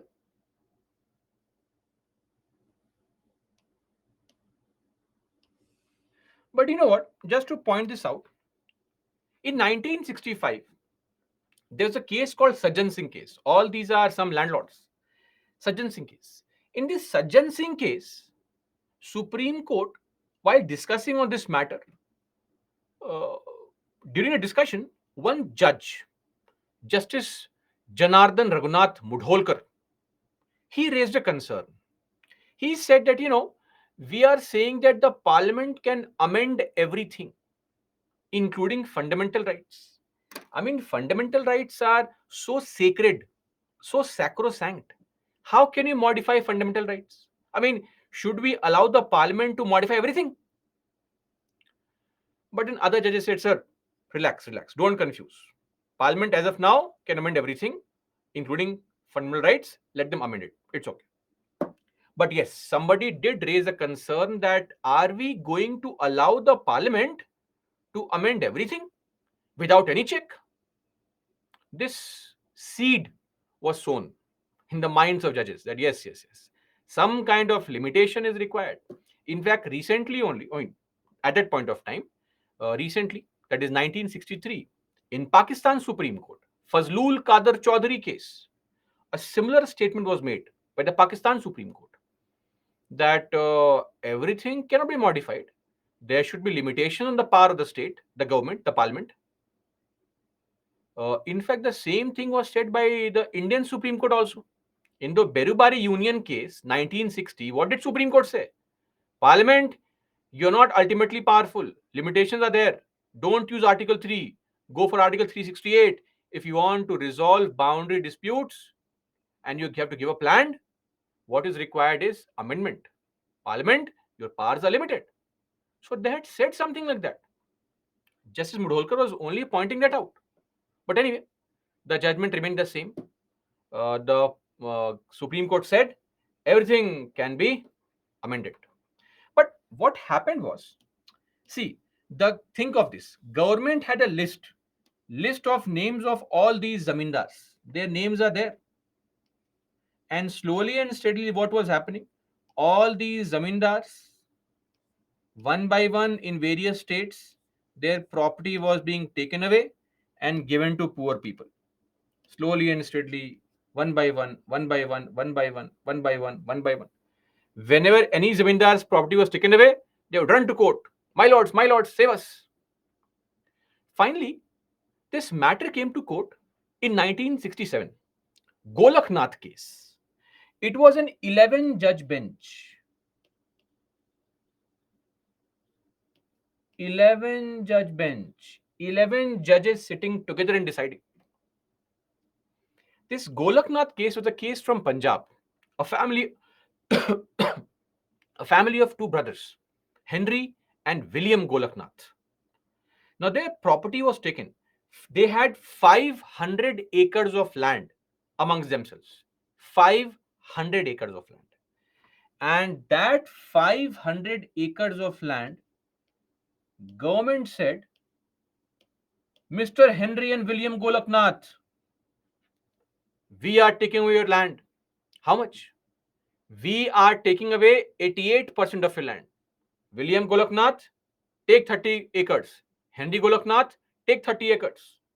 Other land, we are taking away. 88% of their land was taken away by the government. They ran to Supreme Court. My lords, we had 500 acres. Now we have 60 acres. What the hell is this? In this judgment, suddenly Supreme Court had a change of heart. With a very narrow majority, 6:5. 6 judges in favor, 5 against. The Supreme Court said, no, no, no. How can you modify fundamental rights? How dare you modify fundamental rights? We are referring to what? Fundamental rights. Fundamental rights are paramount, sacrosanct. They are inalienable, inviolable, extremely important. Rights which are fundamental in nature, you can't modify it. Sorry. Other rights maybe, but not fundamental rights. This became the landmark judgment where Supreme Court suddenly reversed all its old judgments, saying no, rights can't be modified. So here Supreme Court said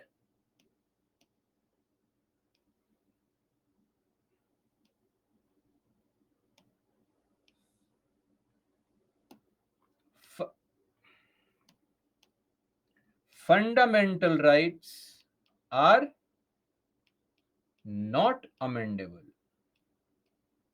Government is very sad,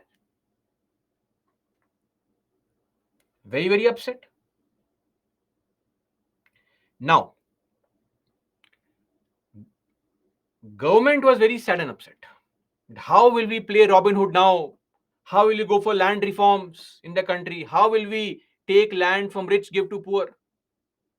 Now, normally what happens is, in any judgment, there are two parties, A versus B.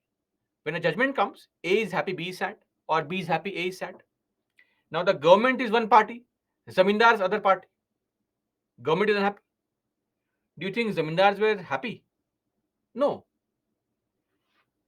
Golaknath family said, so sir, will we get back our land? Supreme Court said, no, no, no. Whatever has happened so far has happened. Sorry, your land is gone. From this date onwards, the fundamental rights will not be taken away. Are we clear? What's gone is gone. Sorry. From this date of judgment onwards, your rights will remain intact. Both the parties were sad. Unique judgment. And Justice Vanchu was a CJI, who later on became the CJI same year. And here also, the same sentiment was echoed. When the logic given by the Supreme Court was, how can you amend fundamental rights? Parliament, you're not that supreme. Don't act over smart. Limitation on your power. Behave. But you know what? Parliament had no idea that they were up against Indira Gandhi. Indira Gandhi was very angry. She said, what the hell is this nonsense? You are changing your judgments. So people said, madam, because, amendment after is also a law. That's a concern. Article 13, clause 2 is a concern. Indira Gandhi said, okay. 13 clause 2 is a problem. It is preventing us from amending the constitution. People said, yes. She said, okay, let's modify Article 13 clause 2 only. Modify it. A change was made under Article 13 clause 2 and Article 368. What was the change? A clause was added. Here, look at this. Nothing in Article 13 shall apply to any amendment. That's it. What is Article 13? It says you cannot make a law to take away fundamental rights. So, Article 13 is a limitation, but that limitation will not be applicable on amendments, meaning amendments can be made. Laws may not be made, but amendments can be made.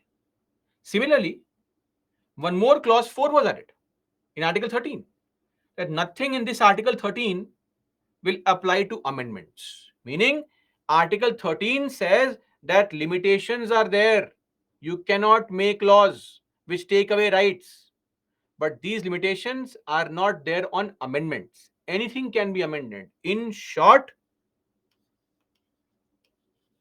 Parliament now can amend fundamental rights. The crux of this modification came through the 24th Amendment Act, 1971. Okay? Now, government got back the power to amend fundamental rights. But in the meantime, parallelly, there was a case running in the country. This case was the Keshwanand Bharti case of 1973. Now, this case started way back in 1967 only. So, what happened? The story is that in 1969, a law, Kerala Land Reforms Amendment Act, was passed. Under the law, Keshwanand Bharti, who was the seer, the chief priest, the chief pontiff of the Ednir Mutt in Kasargod district in Kerala. So this is Keshwanand Bharti. He is passed away recently. Keshwanand Bharti was the chief priest in Ednir Mutt in Kerala. Young, dynamic fellow in his early 30s.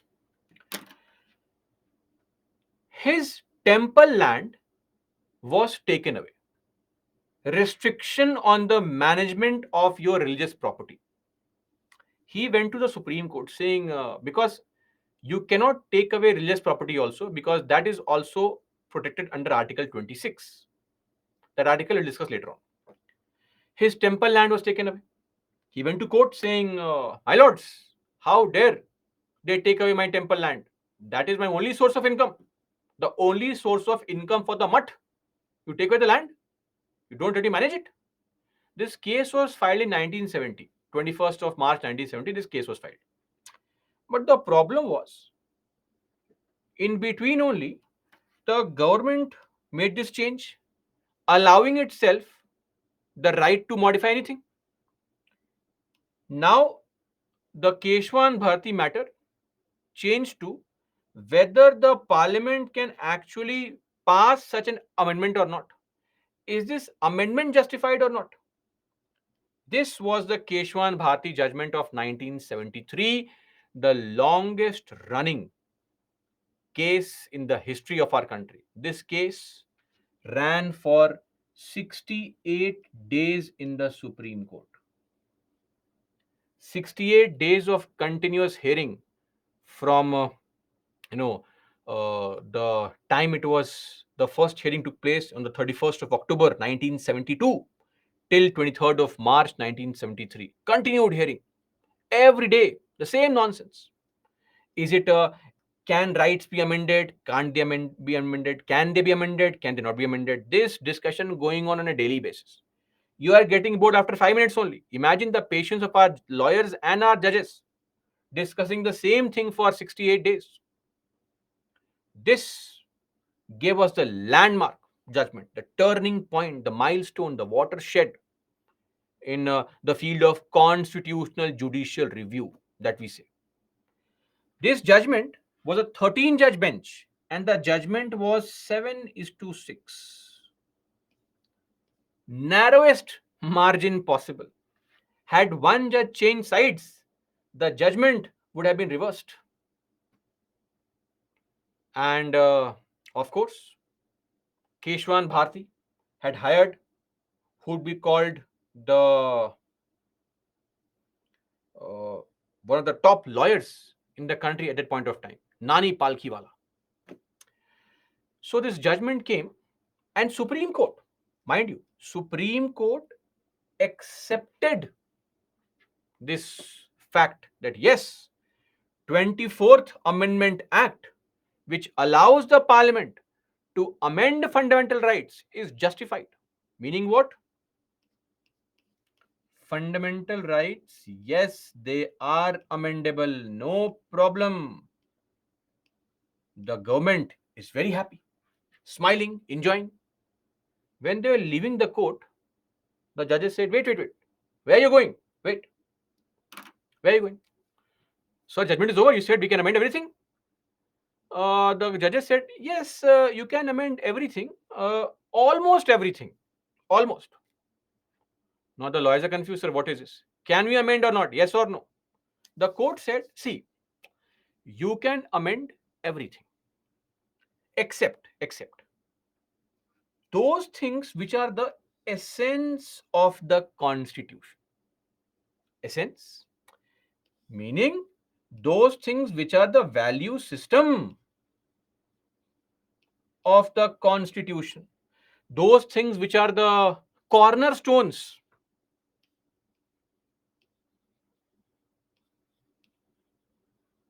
of the constitution. You can't amend that. Sir, my lords, please clarify. What are you saying? The court said that, see, there are some things in the Indian constitution which we will call basic features. You can't amend that. If you amend that, the very inherent structure of this constitution will collapse. The very basic structure of this constitution will collapse. You can't amend that. We are giving this unique doctrine called basic structure doctrine, that you cannot amend those very special elements of our Indian constitution. The lawyer said, okay, sir. Okay, my lords. So what are those elements? Can you define, please? The court said, see, right now we can't define and all, please. But in future, we'll let you know on a case-to-case basis what those features are. For example, those features are things like supremacy of constitution, India is sovereign, democratic. You can't change all these things. So interestingly, the Supreme Court came up with a very unique concept called basic structure doctrine without even defining what is basic structure doctrine. This was a Keshwanan Bharti judgment. On a side note, in this 7-6 judgment, because this judgment went against the government, some judges did not sign. A.N. Ray, M.H. Beg, they did not sign the judgment. They were not happy. Why have you limited the power of government? Very bad. And A.N. did not sign it. Indira Gandhi observed, oh, A.N. Ray, nice judge, did not sign the judgment against me. So when the next CJI had to be appointed, A.N. Ray was made the CJI. Despite the fact that we had Justice Hegde, Justice Grover, Justice Shelat, 3 senior judges to him, still all were bypassed, and A.N. Ray was made the CJI. Thank you, A.N. Ray. Here, enjoy the post of CJI. One more judge who had not signed was M.H. Beg. M.H. Beg was also made the CJI after 1976 judgment of ADM Jabalpur in 1977. When A.N. Ray retired, M.H. Beg was made the CJI, despite the fact that H.R. Khanna was the senior most. This is what Indira Gandhi did on 2 occasions. That is why 1970s was a very bad time for Supreme Court. Committed judiciary. Some judges were completely committed towards the government's policies. Anyway, so this is the Keshwanan Bharti judgment of 1973. Of course, see, Supreme Court gave a very interesting logic. It said, let's see, we have to examine the boundaries of amending power, and we have to also look into whether when you amend anything, does it destroy, does it alter the identity of the constitution or not, right? So this was a Keshwanand Bharti judgment which came on the 24th of April 1973. Becomes important because we celebrate 50 years of this judgment this year only. Just a couple of months back, we celebrated 50 years of Keshwanan Bharti, a landmark judgment which ensured placing limitation on the powers of the state.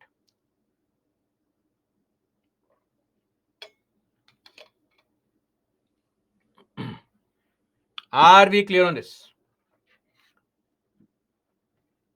Right? Okay. So this is the Keshwanan Bharti judgment.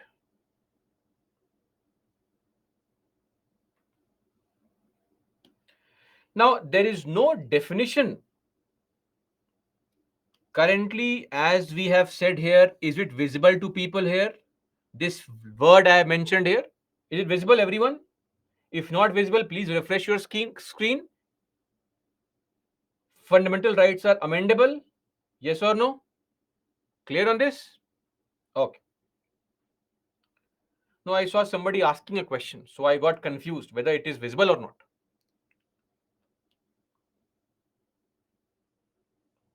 It was a sarcasm, but anyway, no problem. Let's see. Elements of basic structure doctrine.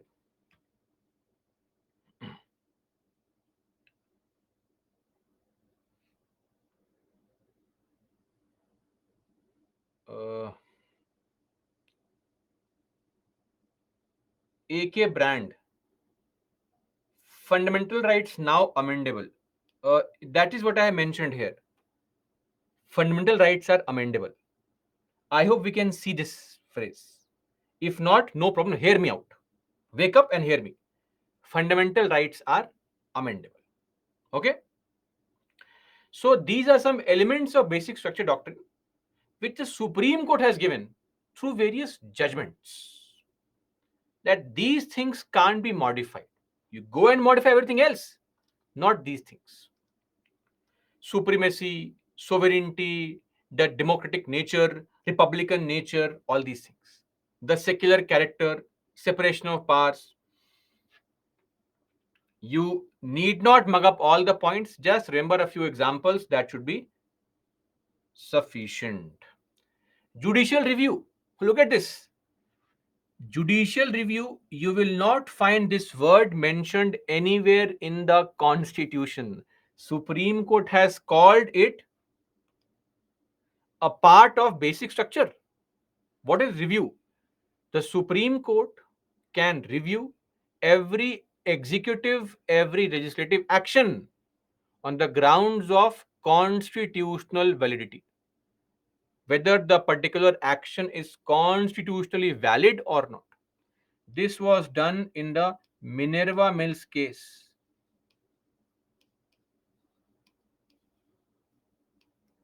Of 1980. Then freedom and dignity of individuals. Parliamentary system. Always remember, the parliamentary system is a part of basic structure. It cannot be modified. Okay? Rule of law, free and fair elections, independence of judiciary. This was the case, or this was the criteria used to strike down what? Tell me. NJAC. The 99th Amendment Act was cancelled because of this basic structure feature only. All these are powers of the what? Supreme Court. Look at this. Article 32, writ jurisdiction, 136 SLP, 141, all the courts have to follow Supreme Court orders, 142 absolute powers. Today, the parliament cannot take away all these things, sadly. Okay, that's it. We are done with the concept of basic structure. Now, what is the advantage of basic structure? Advantage. See, of course, the parliament has the right to modify the constitution. Fair enough. We fully agree with this fact that the parliament has every right to amend things. But you have no right to redraft, start rewriting the entire constitution from scratch. Right? That power is not there. So it has also helped in preserving the constitutional identity. There is something which is an inherent nature of our Indian constitution, the essence, the value system that has been preserved now. Then sometimes the state can become very arbitrary. It may take some random action which may hurt the people. So the state's arbitrary actions are now avoided. It protects the people against the tyranny of the state. State cannot take random actions. And of course, it upholds the rule of law. Rule of law, meaning we have discussed this term under judiciary.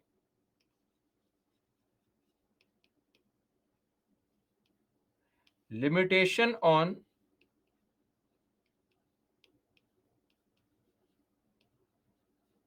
state's power. State cannot have arbitrary powers. Laws have to be followed properly, not your whims and fancies. It also, keeps a check on this legislative eagerness. Sometimes our governments, our parliament become very excited to make some laws. This judgment has helped in checking that legislative eagerness in the which is there in the minds of our members of the parliament. That's there. Now, what exactly are the issues, the possible issues? See, one such thing is the Supreme Court says that the parliament cannot amend everything. You cannot redraft the entire constitution from scratch. Fair enough, justified. Of course, there should be some limitations, or else it would seem like every day the parliament is creating a new constitution only. Fully agreed. But does it also not mean that the Supreme Court also has the power to only interpret the constitution? Tell me which article of the Indian constitution provides us with this concept? This concept of basic structure. Tell me which article mentions that there is something called basic structure? There is no article in the entire constitution which says this. So you have also concluded, interpreted this out of thin air. So if you say that the parliament, you cannot redraft the constitution, sorry, limitation. Supreme Court, you also should not start rewriting it in your own words. So no limitation on the parliament also means limitation on the government, which also means limitation on the judiciary as well. So this also amounts to what?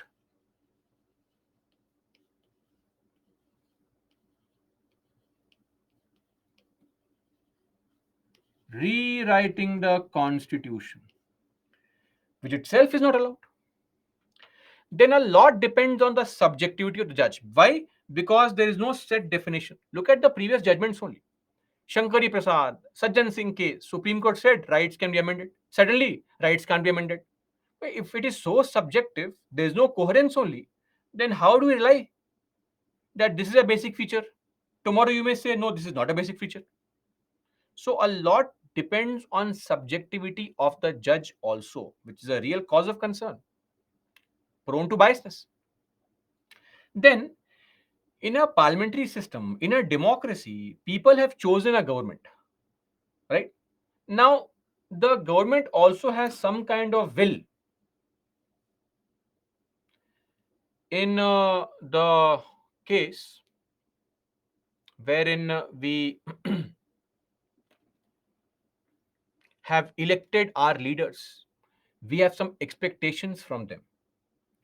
And based on those expectations, we want the governments to perform. If the judiciary interferes in those performance of those functions, then it is also an illegitimate interference in the majority rule in a democracy. And lastly, people say that this kind of check is also preventing any kind of modification. How else can the parliament modify the constitution then? If we have the judiciary at the head to keep on checking everything. So these are some of the problems. Now, of course, the judgment has some support. There is some international reference also.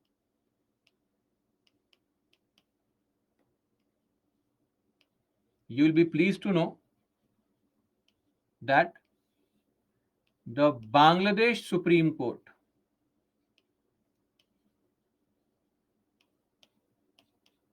in 1989, it used the same concept. It made a reference to the Keshwan Bharti judgment. Or recently in Uganda, a local court in Uganda used the same reference that in Supreme Court a judgment has been given which refers to limitation on the power of the government. So other countries have quoted this judgment, and largely it has never been misused also. I mean, look at the last 30 years. Before we also become too harsh on the Supreme Court, look at the last 30 years. How many cases do you know where the Supreme Court has used basic structure? Only once. Only once. That is the NJSC one. But we are not denying from this fact that it is possible. Misuse is possible. That is why the applicability, the content, the scope, it needs to be elucidated in unambiguous terms. Clear cut definitions, broader contours or definition is required, because this elusive contour, the boundary of the basic structure doctrine, still stumps academicians, lawyers, judges. What exactly is the limit? We don't know. So the basic definition should be clear. Beyond that, I think the Keshwan Bharti was a very good judgment, which upheld the rights of people, preventing the government from becoming dictatorial. Right. So you may also say that, sir, it's a very narrow majority, 7:6. What kind of judgment is this? A judgment uh, gets more recognition when the judgment is 10:3, 11:2, 7:6, very narrow majority. It does not inspire much confidence, but nevertheless, the judgment was appropriate. The parliament's powers need to be curtailed. The only shortcoming is that we need to define it properly to remove any arbitrariness, because lack of set definition creates arbitrariness. Okay, that's it. Solve this question.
The Constitution of India defines. Firstly, there is no definition. Secondly, the Constitution does not mention basic structure only. So one is wrong. How could you mark A or C as the answer? How? How is it possible? What are you thinking? Anyway, second statement. The Constitution of India provides for judicial review. I was just explaining this point only, that nowhere in the Constitution did the word judicial review occur. Whereas Supreme Court in the Minerva Mills case created this provision and gave to itself this power and also said it's a basic structure, basic feature, can't be removed. So the Constitution does not clearly mention judicial review. 2 is also wrong, hence D. Neither 1 nor 2. Okay. Anyway, that is all. As far as basic structure is concerned, look at this question, came in 2019. Okay. The Parliament's power to amend the Constitution is a limited power and it cannot be enlarged into absolute power, of course. In the light of this statement, explain whether the Parliament under 368 can destroy the basic structure of the Constitution by expanding its amending power or not. Explain this statement. All you have to do is write about the negatives of basic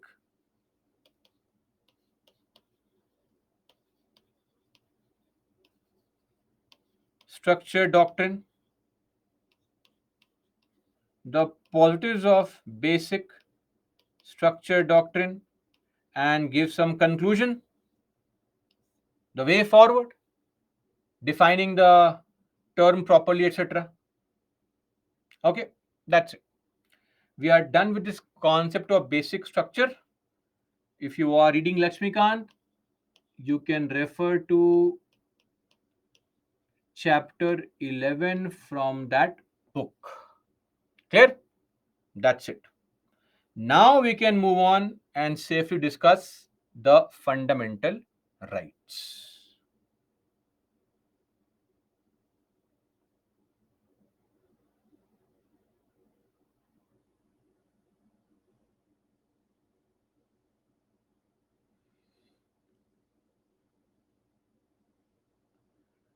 Mafazal, sir, is it possible to make India a Hindu nation? The secularism is an important element, a basic feature, so that may not be possible. Okay. RA, sir. Ocha. How is it only plus minus? Then what else, Trinayan? Tell me. This question says that the Parliament's power to amend the Constitution is a limited power. This statement has been mentioned and it can't be enlarged. Explain this statement firstly in the introduction, then start by mentioning why it is important for the Parliament to have this power. Mention the negatives first. Okay? Mention the negatives first of basic structure. Why the challenges? Because the question says Parliament's power is limited. But it also says explain whether the Parliament under Article 368 can it destroy. So we start by writing what can be a problem with basic structure. The Parliament, the will of majority. Then we say, but however, despite the shortcomings and the will of majority, still the Parliament does not get the power to modify everything. Then we write the positives of basic structure. For these reasons, Parliament's power cannot be expanded. And then the conclusion. Okay. That's it. Now, coming to 6 different types of rights. I think you know all these 6 types of rights, But now we'll know in detail what is the content of all these six rights. We know the overview of it. Number one, right to equality. Articles 14 to 18, right to freedom, 19 to 22, right against exploitation, right to freedom of religion, cultural and educational rights, and right to constitutional remedies. So, right to equality, freedom, all such rights extending from Article 14 to Article 32 except Article 31. Now, right to property used to be a fundamental right both under Article 31 and 19(1)(f).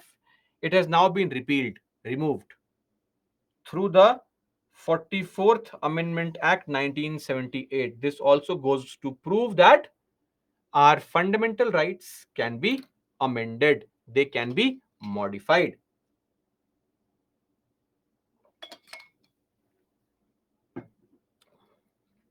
Are we clear on this? Okay, now coming to the first group of rights, the right to equality, Articles 14 to 18. Now, what is this concept of right to equality? See, right to equality refers to the civil rights. They are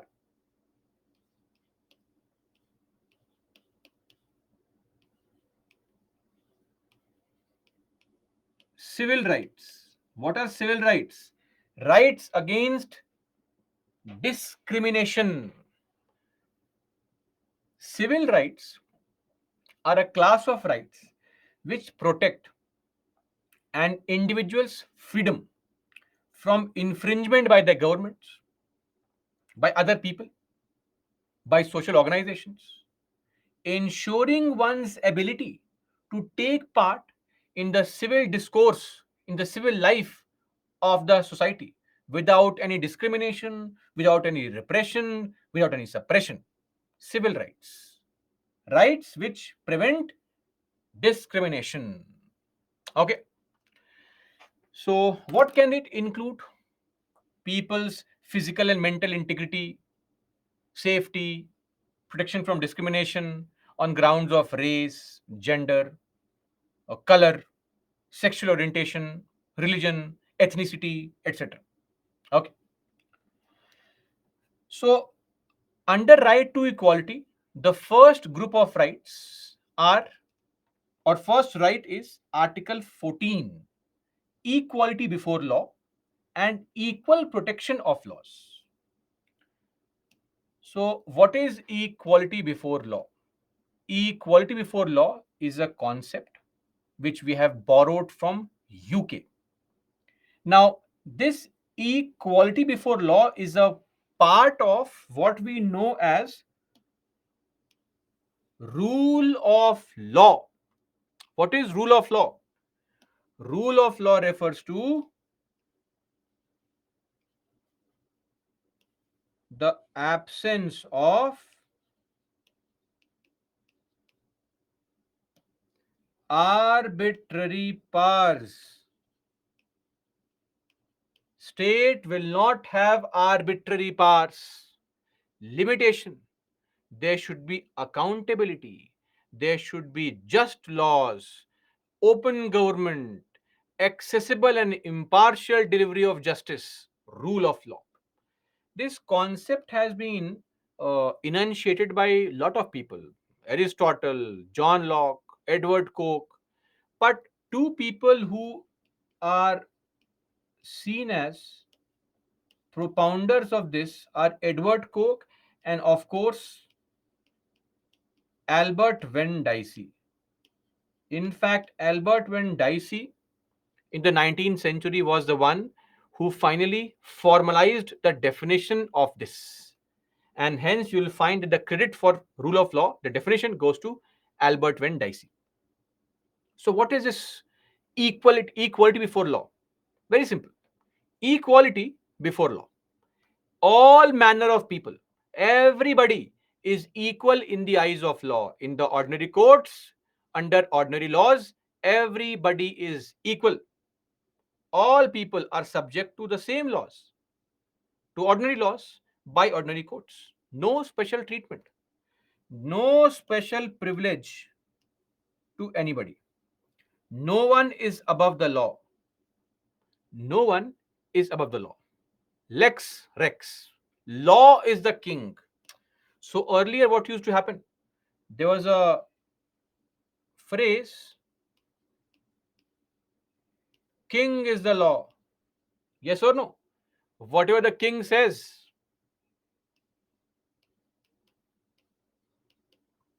Rex Lex. Now, law is king. We say that law is the king of all the kings. See how we have changed the entire setup. Now, law is the king of all the kings. Everybody has to follow the same law. Government, Ambani's, Adani's, or us, no difference. One more thing. While we're discussing rights, let me also clarify: nothing is absolute. In our country, fundamental rights, they are not absolute. Please don't have this feeling that rights are unlimited. Rights are limited. Rights have restrictions. So in our country, reasonable restrictions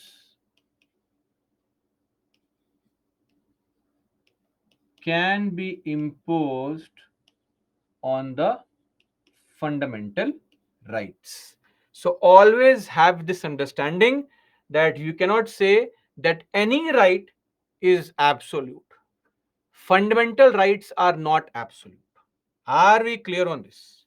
Restrictions will be imposed on the use of your fundamental rights.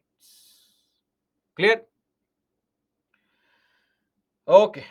Kishan, Article 17. Article 17 is not a right, it is a restriction in itself.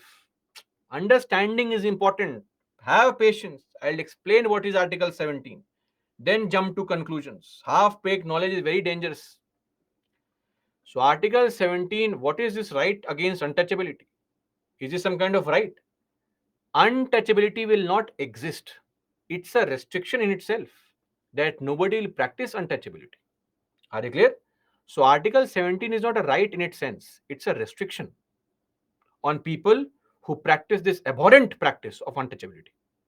Anyway, so since we have established this fact that rights will have some exceptions, and here we are saying that there's equality before law, everybody is equal, uh, we have exceptions.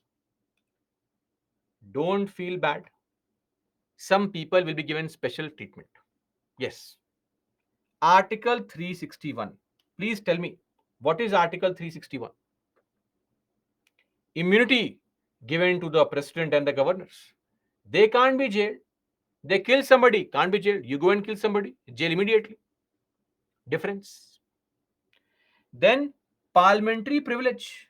The privilege given to our MPs. Article 105. The privilege given to our MLAs, MLCs. Article 194. Complete freedom of speech and expression in the house.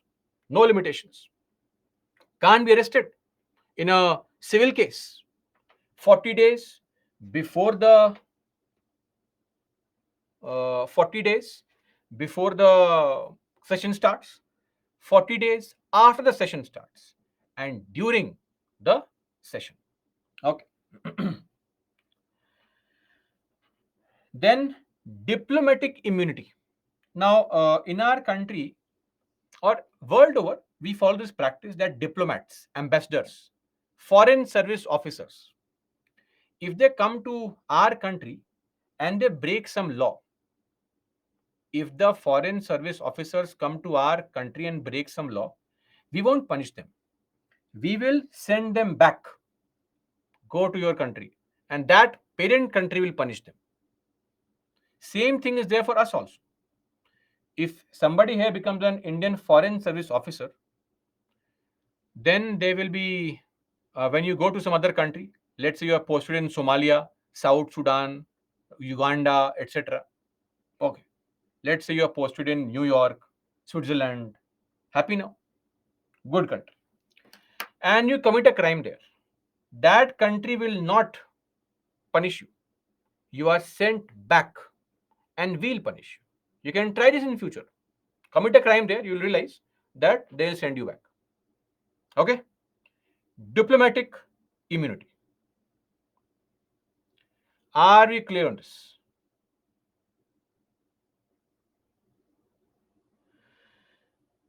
But then I need to mention a very important point here. We are saying equality. Everybody should be equal. Such a nice concept, right? Such a nice concept. Equality. Look at this equality. This is equality. The image on the left. Now,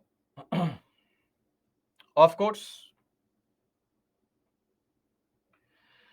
is it appropriate? See, it is equality. But the question is it appropriate? Of course not. Equality may not always be the best way forward. What is equality? Equality means each individual or group of people are given the same resources, same opportunities. Whereas equity appreciates, accepts, recognizes that each person has different circumstances, and then we allocate the exact resources and opportunities needed to reach an equality of outcome. Are we clear on this? So we need to treat people differently. Equality is the solution to address the imbalances in the social system which exist. So what is more important is equity, not equality. Now, a very simple example would be this. Let's say there's a person A. This person is earning 10,000 rupees per year, per annum salary, 10,000, or that would be too less. Let's say 10,000 per month. This salary. There's a person B who earns 1 lakh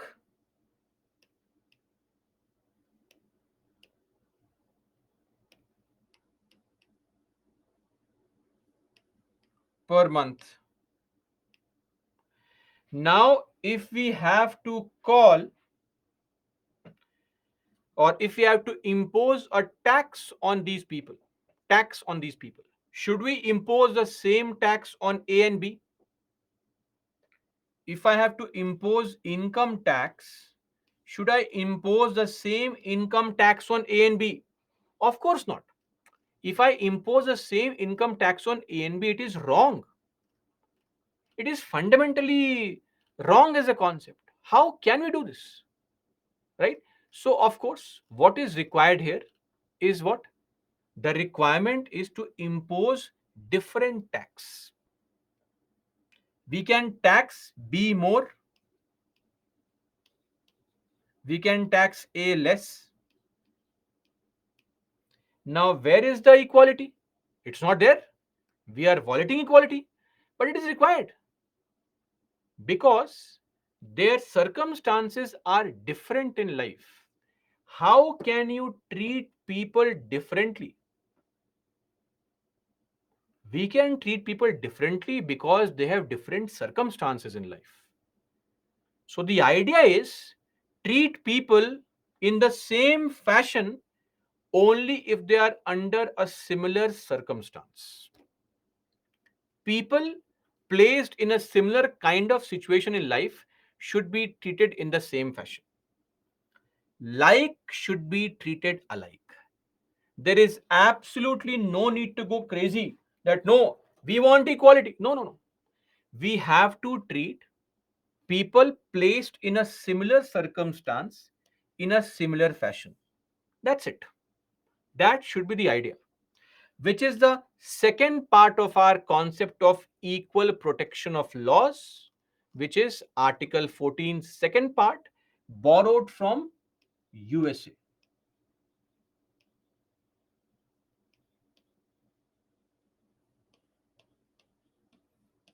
Their 14th Amendment is what is equal protection of laws. Unequal treatment is allowed. Article 14 allows for differential treatment. But then now comes a problem. The problem is we have one more person, C. C is earning 1 lakh rupees per day. Now, A is poor, B is a sufficiently rich person, C is ultra rich person. Can we put both of them together? Of course not. That's also wrong. Clubbing B and C together is also wrong. Yes, B is also leading a very good life, but C is way too rich. We have to create a divide here also. How do we treat people equally? How do we find that you guys are in the same circumstance? That's very important. We have to create proper groups. We can't club B and C together. We can't club A and B together. That would be wrong. Maybe if there's a person who D who is earning 1.2 lakh rupees per month. Now, that person can be considered to be in the same league as B. They can be put together, right? Now, very important. Uh, when you make a law, right now the law is income tax. So we are treating A and B differently. But what if A and B commit a crime? Murder.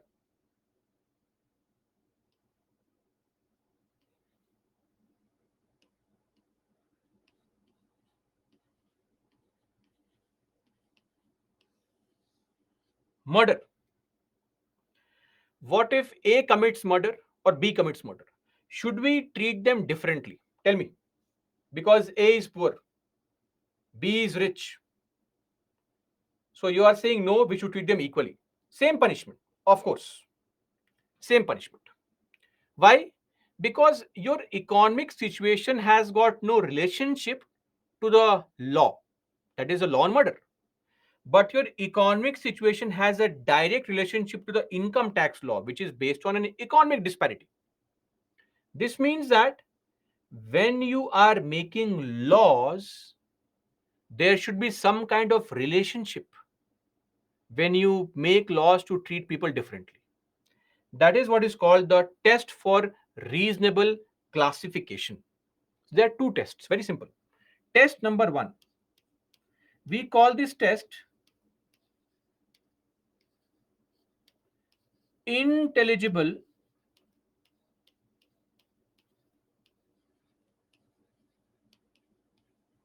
differential, meaning people placed under similar circumstances should be grouped together. People placed under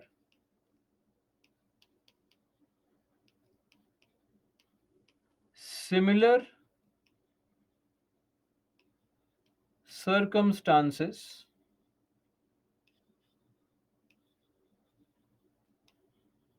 should be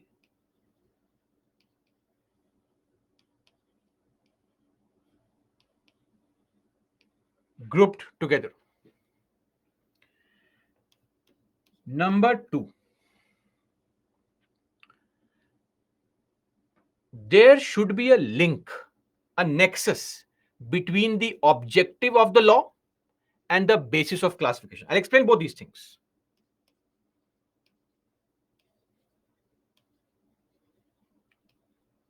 There should be a link between objective of the law and basis of classification. Now, let's take this example. This is a true example of a law in the country called Section 497 of IPC. This law deals with the aspect of adultery. What is adultery? Adultery means having an illicit relationship outside the wedlock. Extramarital affair is called adultery. Now, in our country, adultery is used to be a criminal offense. So, let's take an example. A is a man, male. A is married to B. B is a female, let's assume for now. Now, B develops a relationship with C. Okay. C is a man. C may be married to D, a female. This is a classic case of adultery.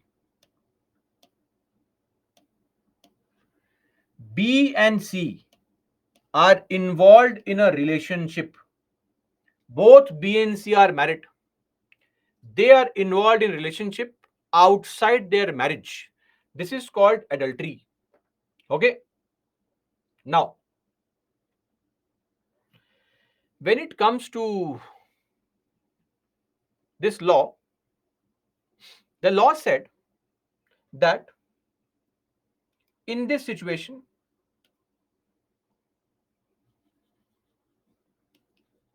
who can complain? Now you tell me. Who is suffering? Who is suffering here? A and D. So both A and D should be able to complain. But the law said no. D cannot complain. Only A can complain. Only the aggrieved husband can complain.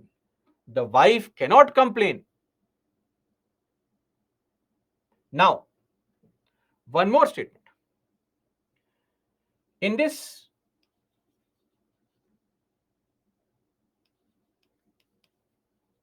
who is wrong? Who should be punished? Tell me. Who should be punished? B and C? No. Only C is being punished. The man is being punished. The law said we punish only the man. Why can women not complain? This law was based on a Victorian concept, the British concept, right? That wives are meant to serve their husbands. How can you complain against your husband? You are serving him. Also, the concept was based on the logic that men are moral corruptors, women are innocent creatures. Men are moral corruptors. It's the man who is corrupting the woman, and hence the what idea that it is the man who is at fault and only he should be punished. Classic case of or law which is treating people differently. Okay. Now, in this situation, we have created two groups. Yes or no? One group, males. Other group, females. Fair enough. Two groups have been created, no problem. Yes or no? Of course, men and women are different. And if, let's say, there is a law which talks about any kind of benefits during pregnancy, then this kind of classification is justified. But here we are talking about a moral behavior, morality. Do you think men and women are different based on morality? Men and women are different based on what? Are different based on physical aspects, not on morality. So, having a law which treats men and women differently based on morality is wrong, because there is no link between objective of the law. The objective of the law is to punish men because they are moral corruptors. The basis of classification is morality. You are punishing men only because they are immoral. That is wrong. The objective of law is to not allow women to complain, because you are saying women are inferior to men. Wrong. That is why this adultery finally was declared as unconstitutional by Supreme Court. Joseph Shine case,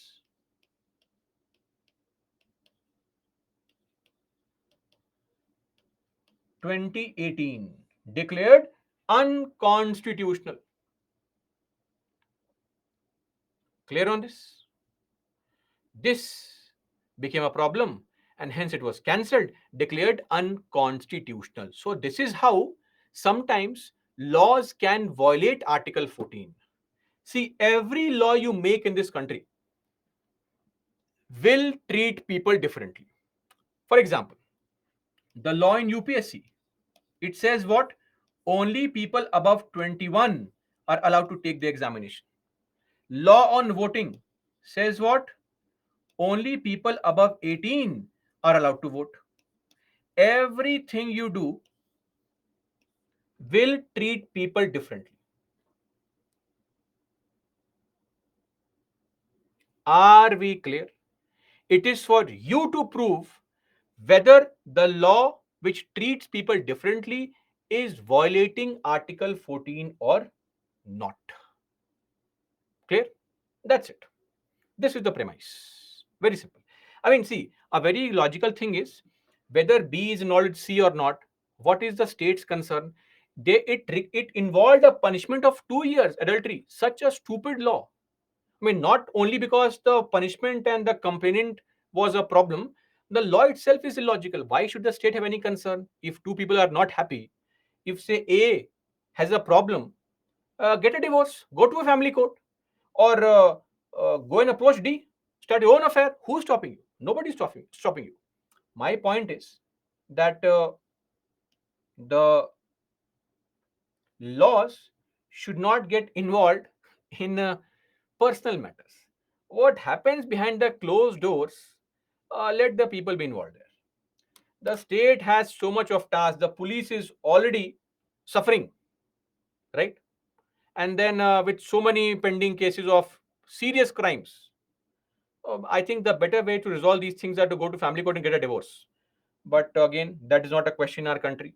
In our country, people suffer, but you are not allowed to leave the marriage. What will the society think? Anyway, that is all as far as Article 14 is concerned.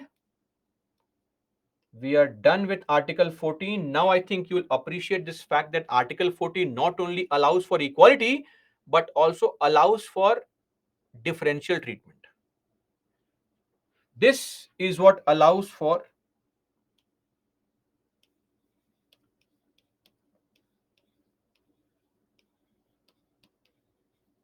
differential treatment. And not just this, this is the law article which allows for positive discrimination.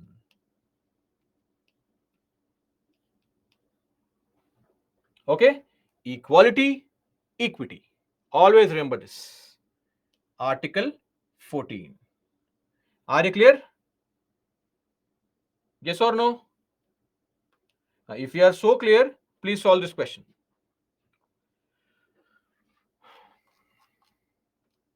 Oh, sorry. Poll.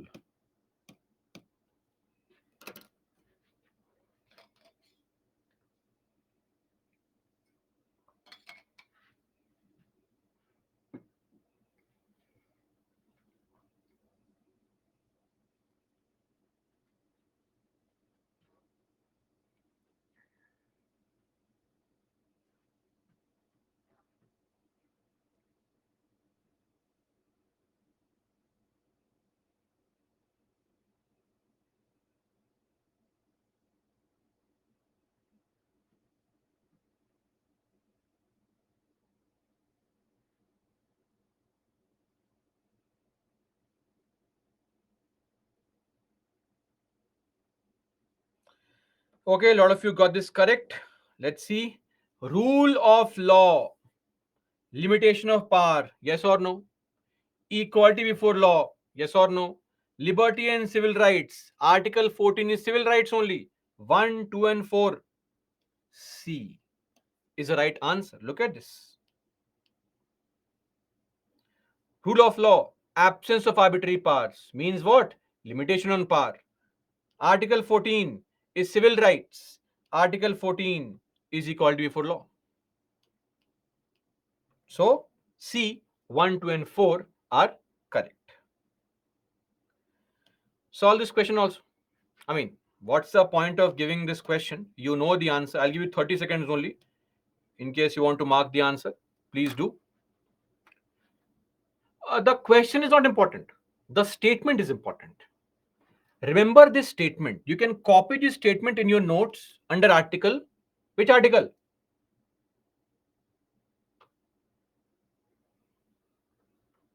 That's the answer. So we'll take the answer first.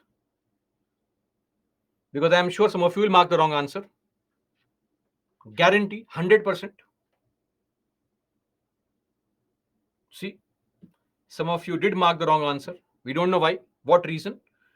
But yes, Article 14 is the right answer. See, the point is very beautifully explained. A legislation which confers on the executive or administrative authority, any law which confers on the government, and look at the words, an unguided power, an uncontrolled power, an unfettered power, unrestricted power, discretionary power, arbitrary power in the matters of applying the laws violates Article 14. Rule of law. The state cannot have unguided, uncontrolled, discretionary, arbitrary, random, unfettered, unrestricted powers. It is not possible. We have to place limitations on the power of the state. That's the crux of rule of law. Okay, that's it. That's all for today, guys. Let's end our discussion here only today. Let's meet tomorrow. Till then, that's all for me. Jai Hind. And yes, as far as our task for the day is concerned, monthly magazine for June now. Political theory. I think the second revision must be over by now. Last week, revision number 3 or revision number 2. Then Yojana Kurukshetra continue for the month of July as well. Beyond this, revision of PPTs and also read the editorials. And write the answer, the PYQs, the 2 questions we saw. Please write those answers as well. Look at the leaderboard. Oh, out of 14, 15, I think 4 or 5 have survived now at the top. Kirtana, Neeraj, Rishabh, Shreyank, and Ankush with 9 correct. Then we have Himanshu, Fani, Bhavan, Shamil, Janvi, Rakshit, Meera, Kaustubh, Gauri. And then we have other people as Siddhartha, Pooja, Ilyas, Govind, Pragya, Aishwarya, Tejinder, etc.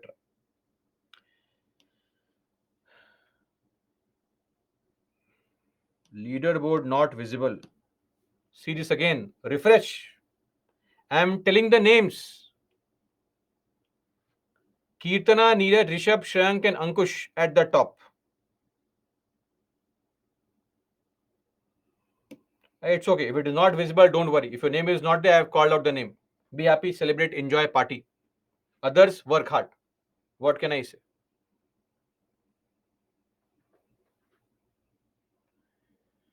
Okay.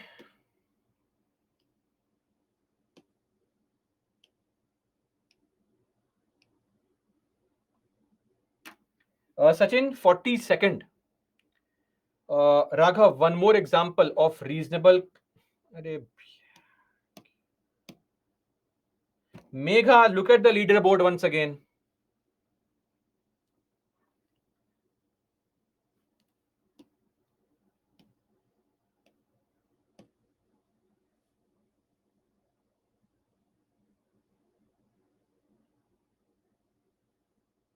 Now is it visible?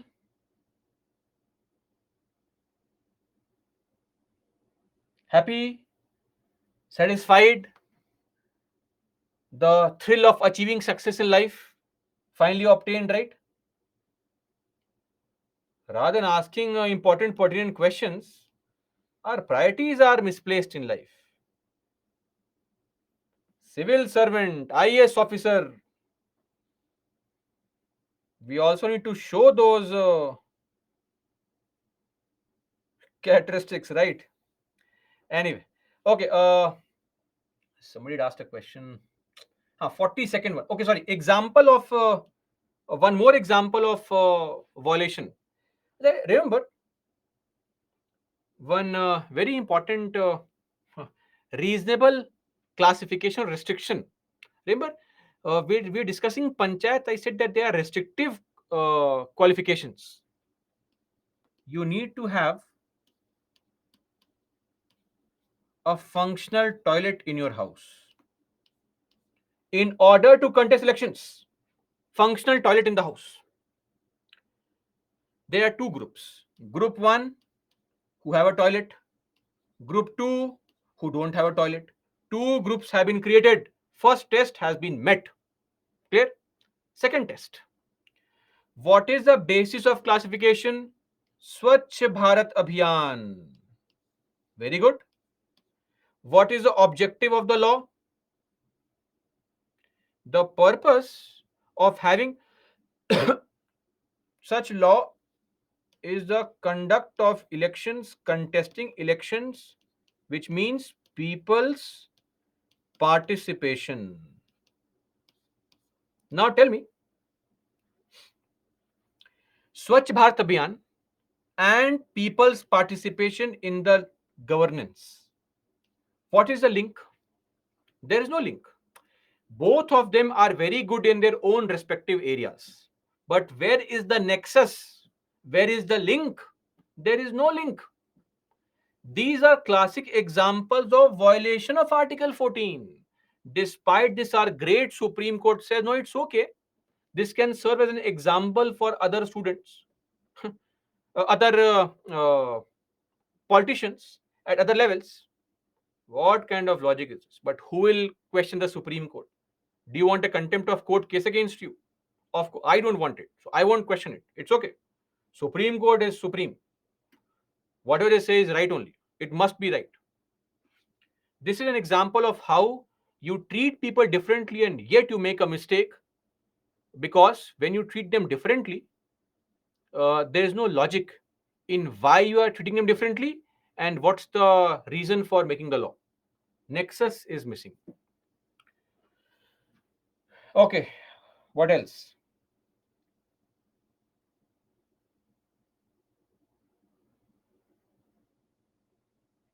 Chandrajyoti, there is also a possibility that somebody uses the community based toilets in the village. Yes or no? Does the law take into account that? No, right? Janvi, we'll discuss that under Article 21. Don't worry, there is no debate. We'll discuss under Article 21. Sealing law. Now, Again, it is very subjective. Ceiling laws are based on that limit fixed in every state. So, of course, now you can also ask me a question, sir. Why is the voting age at 18 only? Why not 17? Are you saying that somebody at 17 is immature and somebody at 18 becomes mature immediately? Of course not.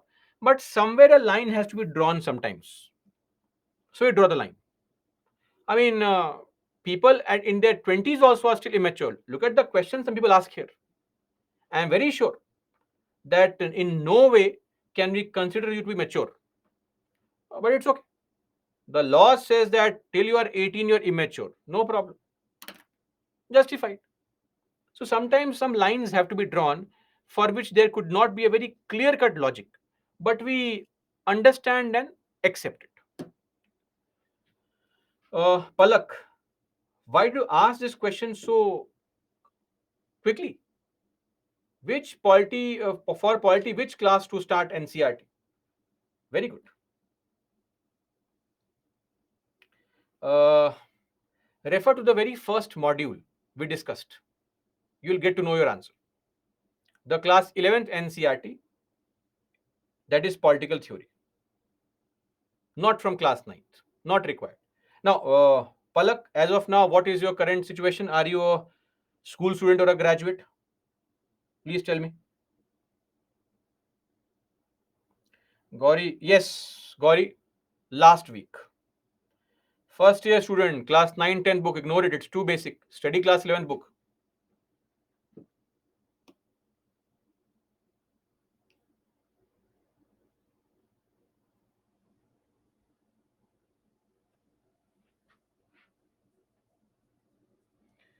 Sir, the collegium system provides for the High Court judge appointment and recommendation of.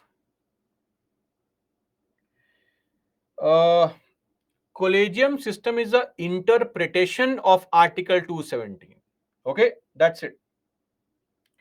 Yes, Nancy, only class 11th, 12th NCRT is required. But if you want to read class 9th and 10th also, please do. Especially those kids who are in their class 11th or 12th, they can read class 9th, 10th NCRTs.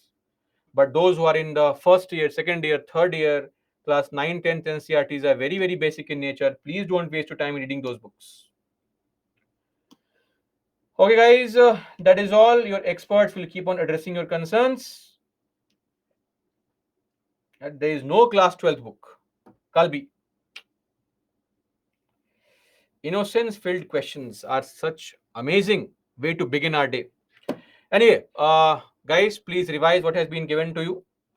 I hope you are taking care of all these things, not just wasting time. These things are mandatory. So please revise, study properly. And that's it. Let's meet tomorrow. Till then, that's all for me, guys. Jai Hind.